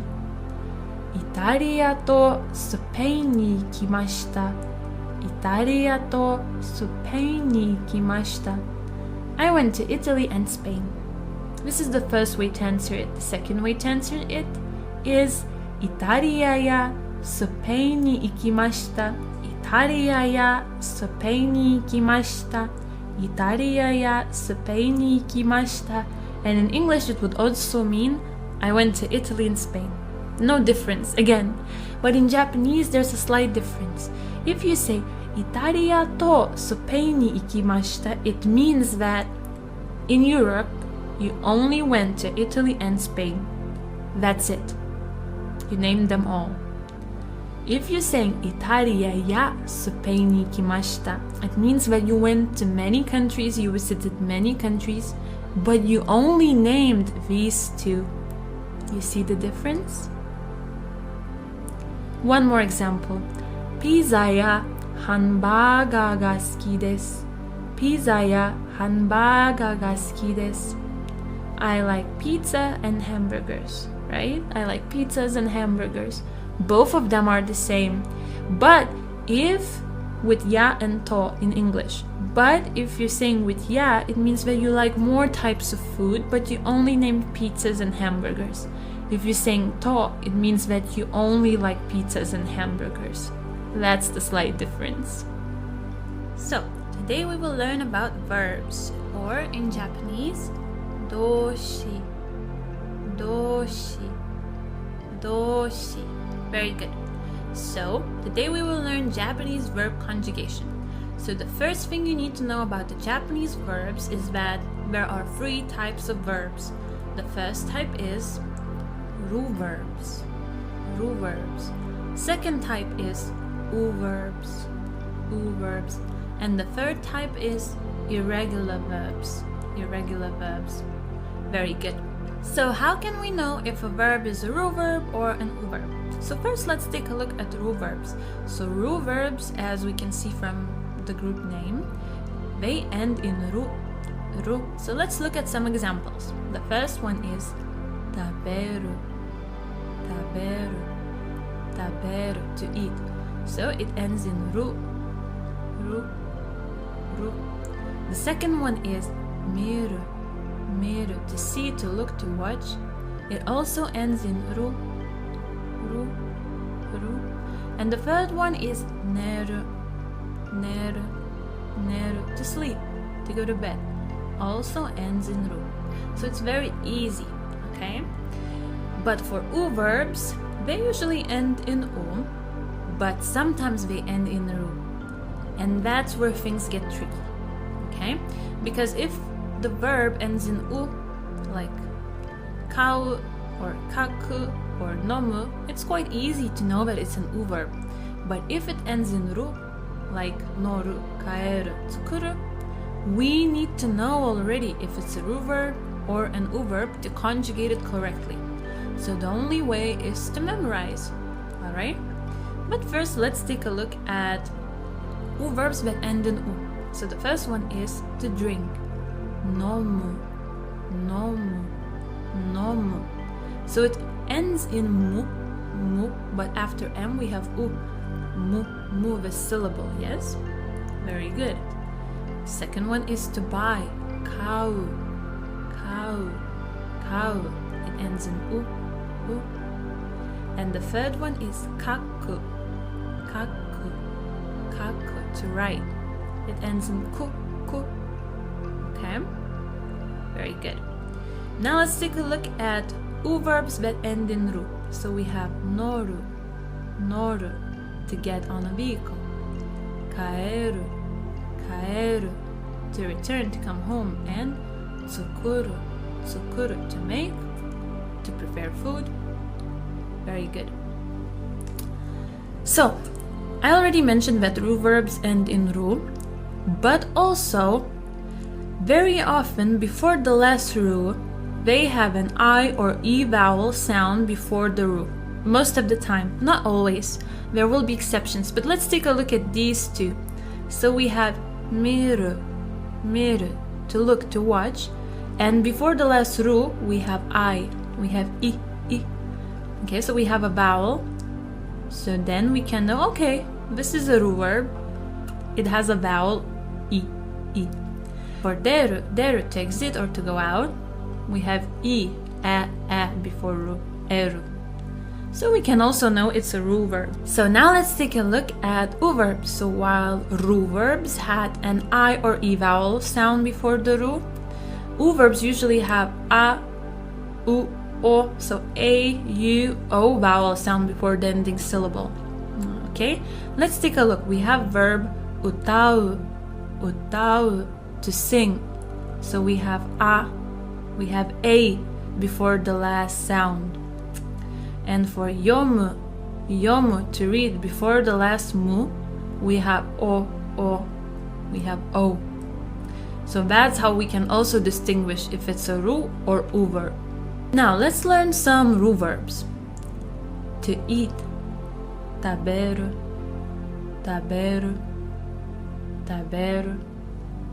to watch, to look, miru, to get up, okiru,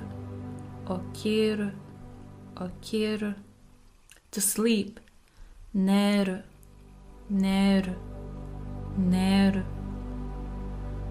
For OO verbs, we have nomu, to drink, to read, yomu, to talk, to speak, hanasu,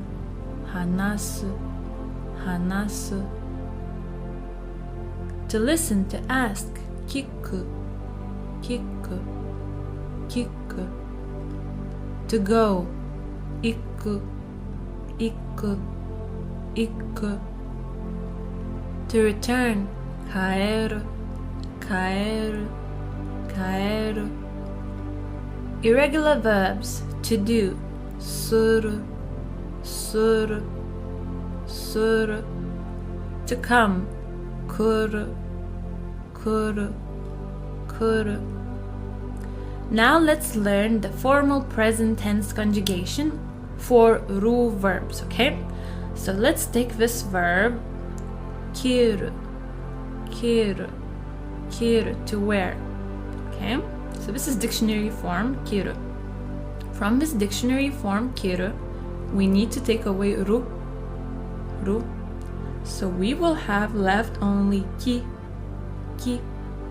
So the left ki will be our word stem, okay? Now, to make present tense affirmative form to this word stem ki, we need to add mas, mas. I know that we write masu, but we say mas, mas. So when we add mas to ki, we have kimas, kimas. Very good. And for the negative form, to ki, we add masen, masen, and then we have kimasen, kimasen. Now another ru verb, iru, iru, iru. To be, to exist, for living things. So from iru, we take away ru and we have e left, e, e. So e is our stem.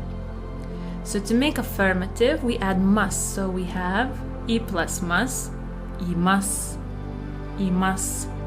Now to make negative, we add masen, masen.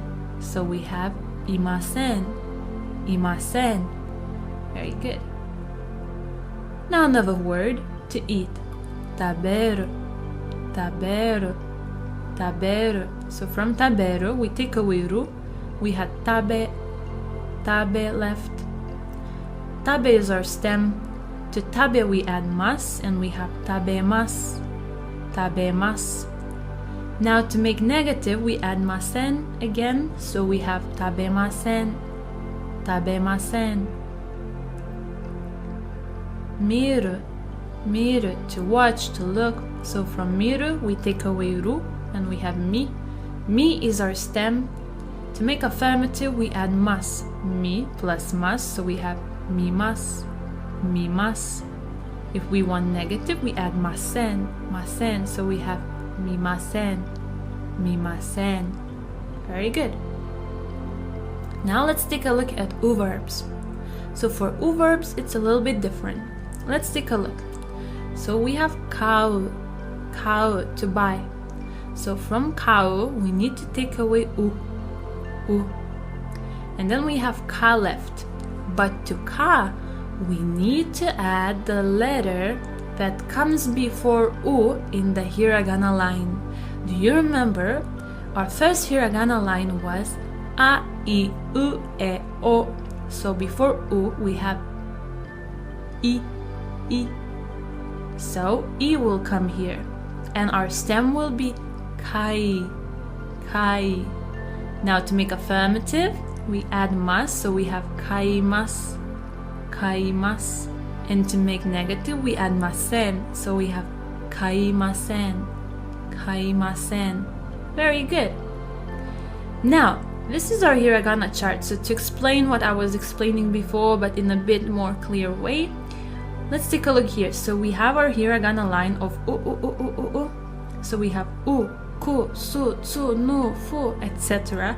All of them are in u line.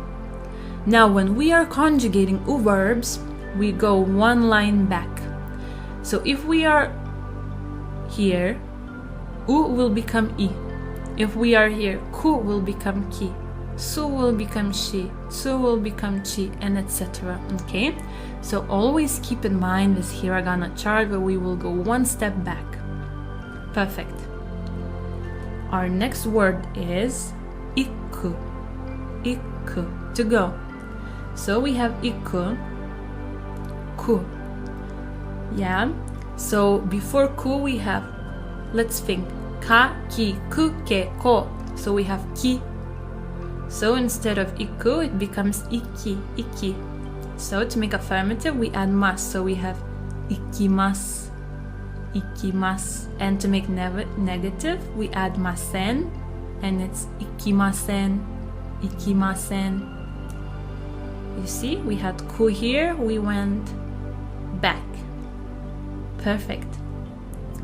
Our next verb is to drink. Nomu, nomu, nomu. Let's think about the hiragana line. Ma, mi, mu, me, mo. So before mu, we have mi. So from nomu, it becomes nomi, nomi.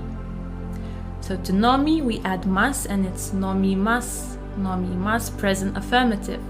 Present negative, we add masen. It will be nomimasen, nomimasen. Great. Okay, so we had mu, it became mi. Now, irregular verbs to do. Suru, suru. So usually irregular verb suru comes with a noun. So if we have noun, let's say sports, supportsu, supportsu. To do sports would be supportsu suru, supportsu suru. Okay? Let's take a look. So, present affirmative form of suru, irregular verb suru, would be shimasu, shimasu. And negative form would be shimasen, shimasen. Now we have another irregular verb to come, kuru, kuru. Present affirmative would be kimasu, kimasu. And present negative would be kimasen, kimasen. Let's review what we have learned in our previous lesson. I will repeat every word twice as always. Taberu, taberu.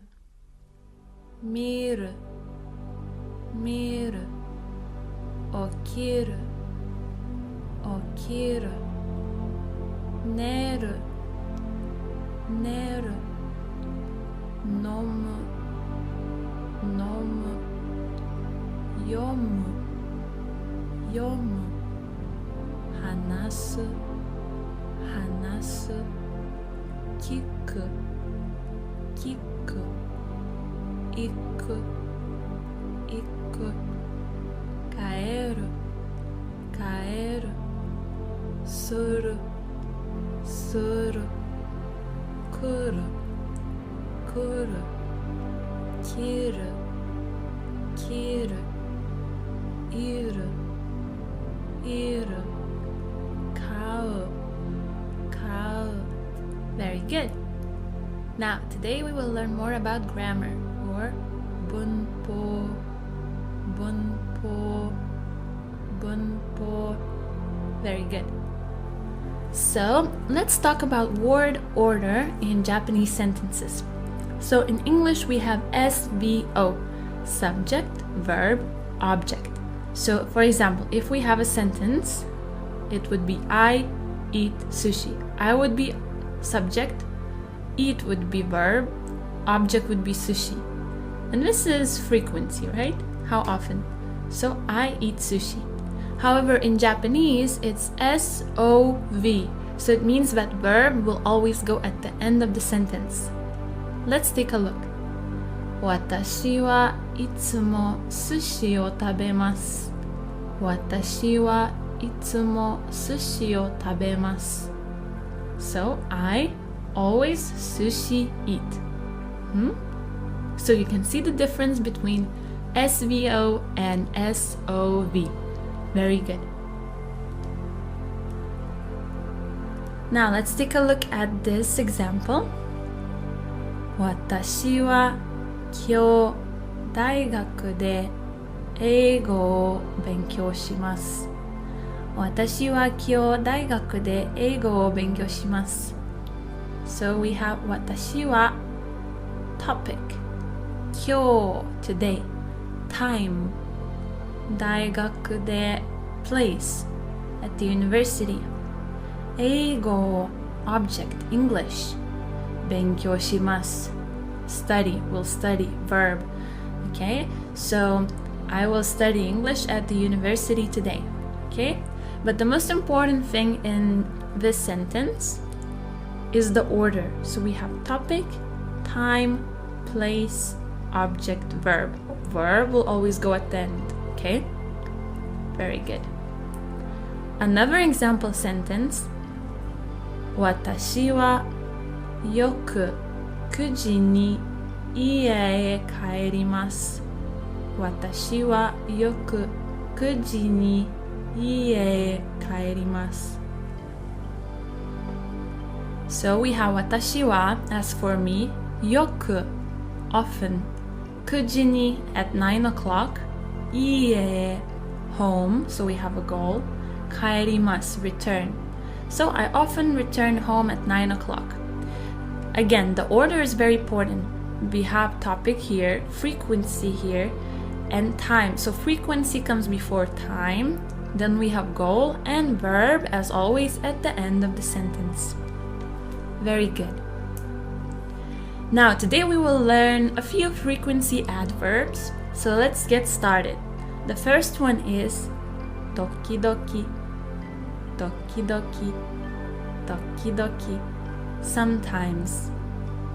Second one is 全然全然全然 never, not at all.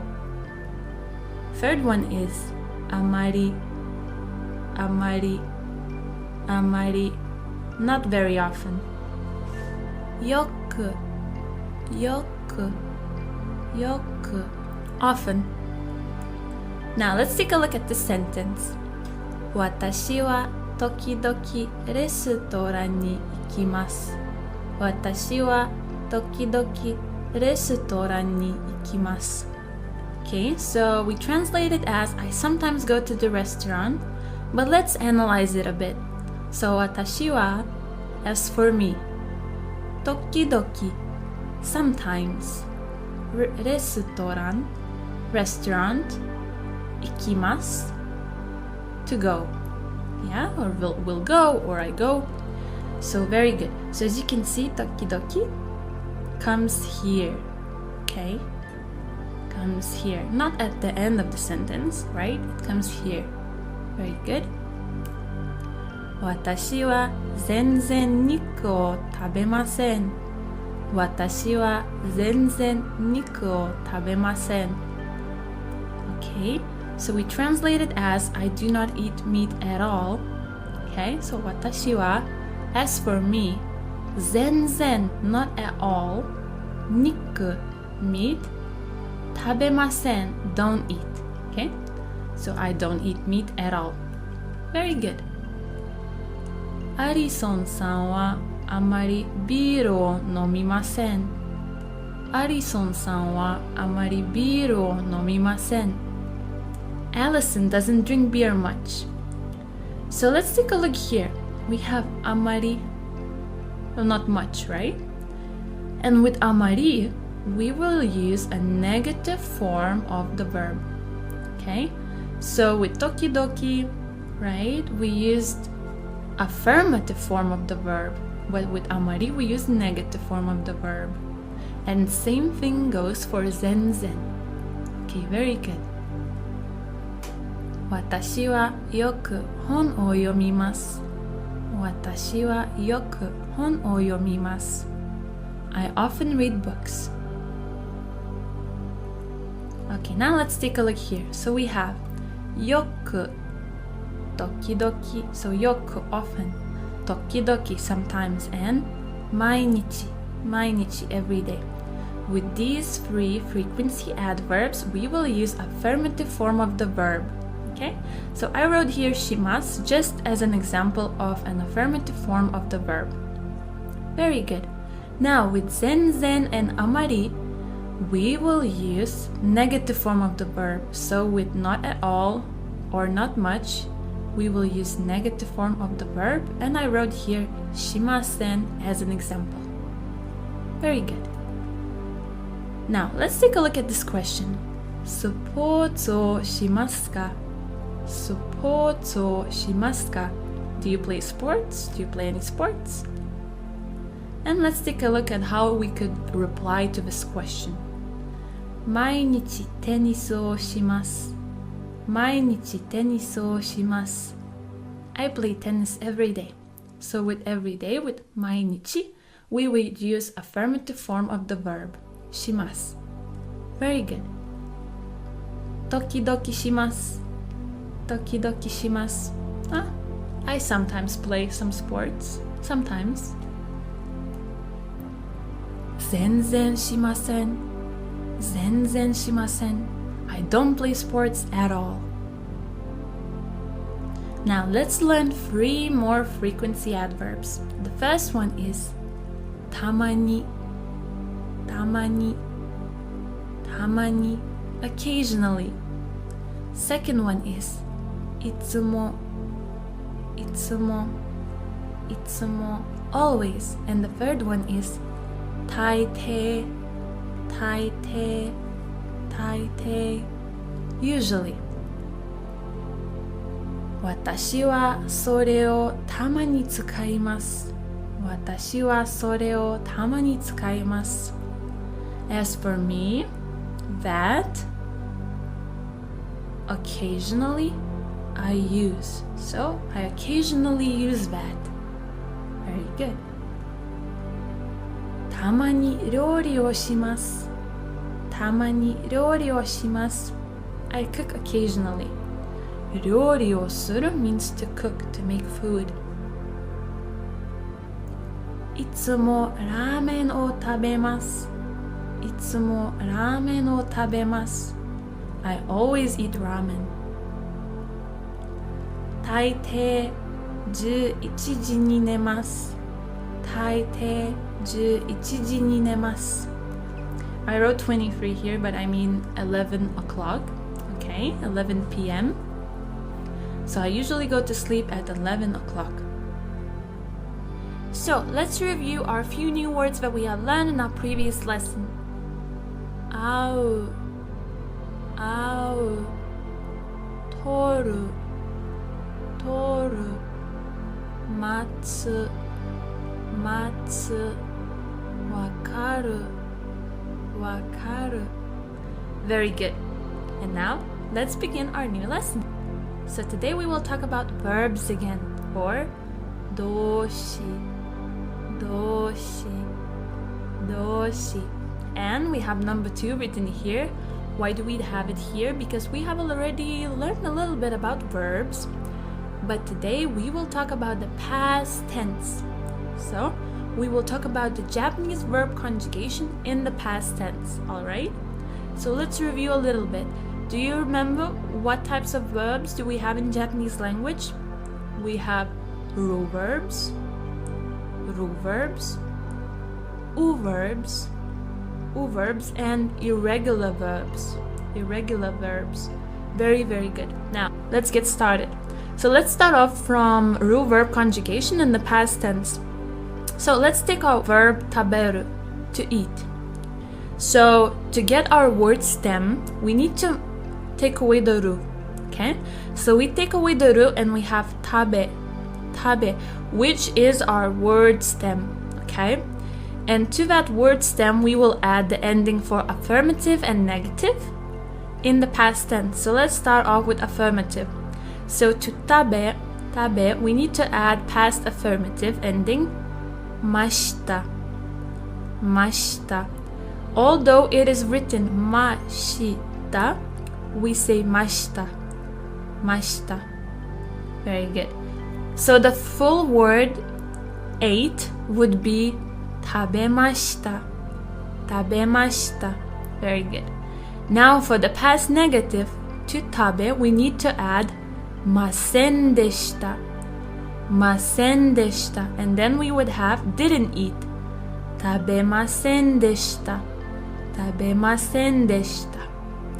Very good. So we have ate and didn't eat. Perfect. Now let's take a look at our verb miru.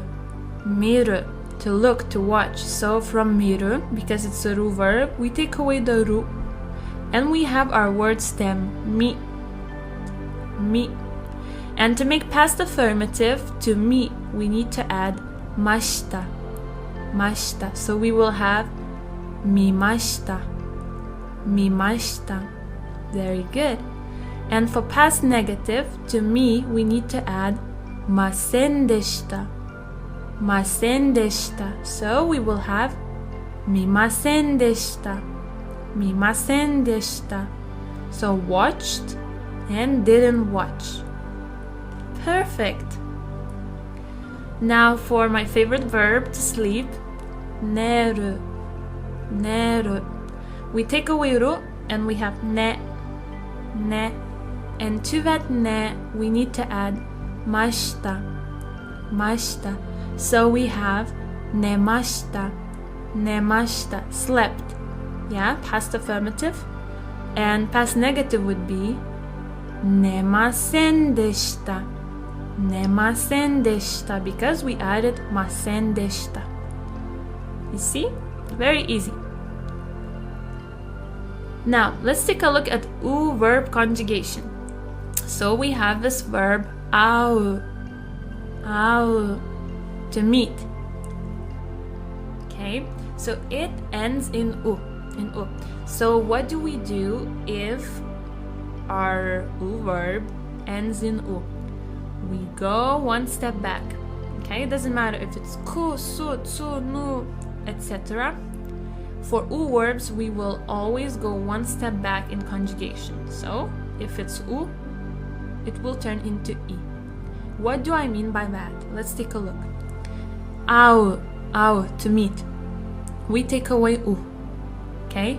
We have a left. And because we moved one step back, it was i. So we add i. So we have I. Okay? Very good. So we have I. And for past affirmative to I, we need to add mashita. Mashita.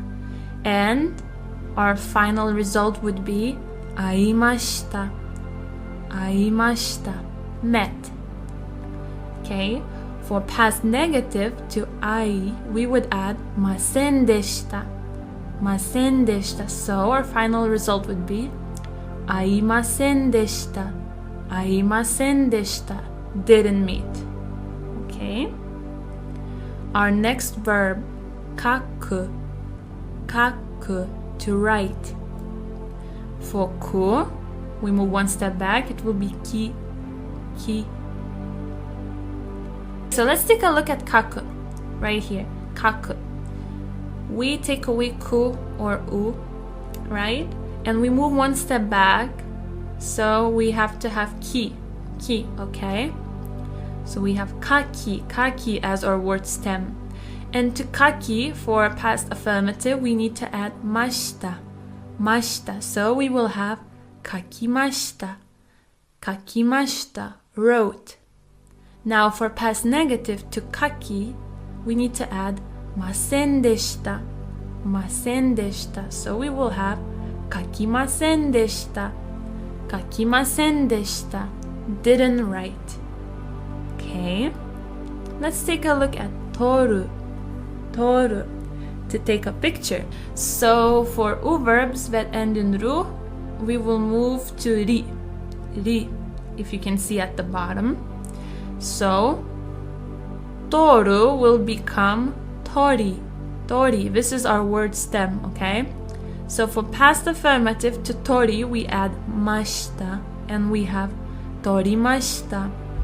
Torimashita. Took. Took. And for past negative to tori, we add masen deshita. So we will have torimasen deshita. Torimasen deshita. Didn't take. Another u verb, matsu. Matsu. To wait. So tsu will change into chi. Chi. Let's take a look. So from matsu, we turn into machi. So to machi, for past affirmative, we will add mashita. So we will have machimashita. Machimashita. Waited. And for negative, machimasen deshita. machimasen deshita. Didn't wait.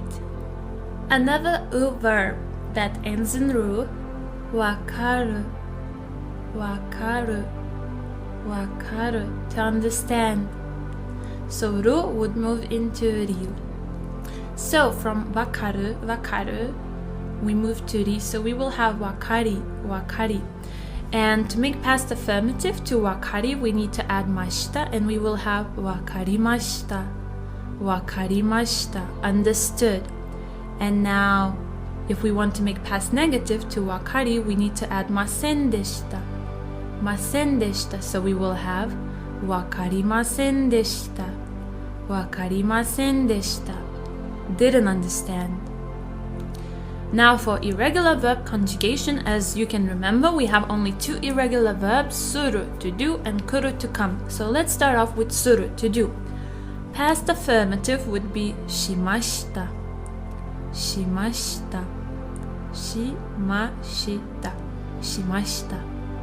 And the past negative would be shimasen deshita. So did and didn't do. Very good. Okay, so let's take a look at an example. Let's say play tennis. In Japanese is to do tennis. Tennisu o suru. So affirmative, past affirmative would be tennisu o shimashita. I played tennis. Now negative would be tennisu o shimasen deshita. I didn't play tennis. Very good. Now for kuru, to come, past affirmative would be kimashita.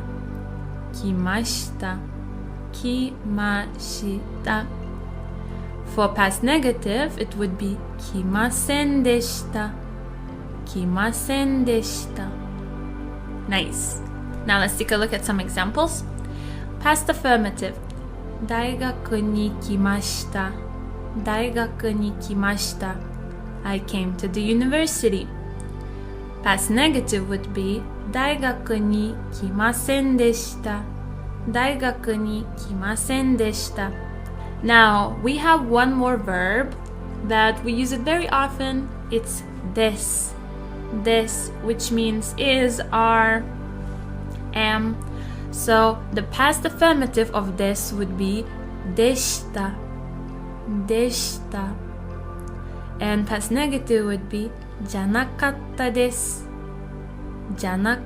desu. Very good. Example sentence. Gakusei deshita was a student. Gakusei janakatta desu wasn't a student.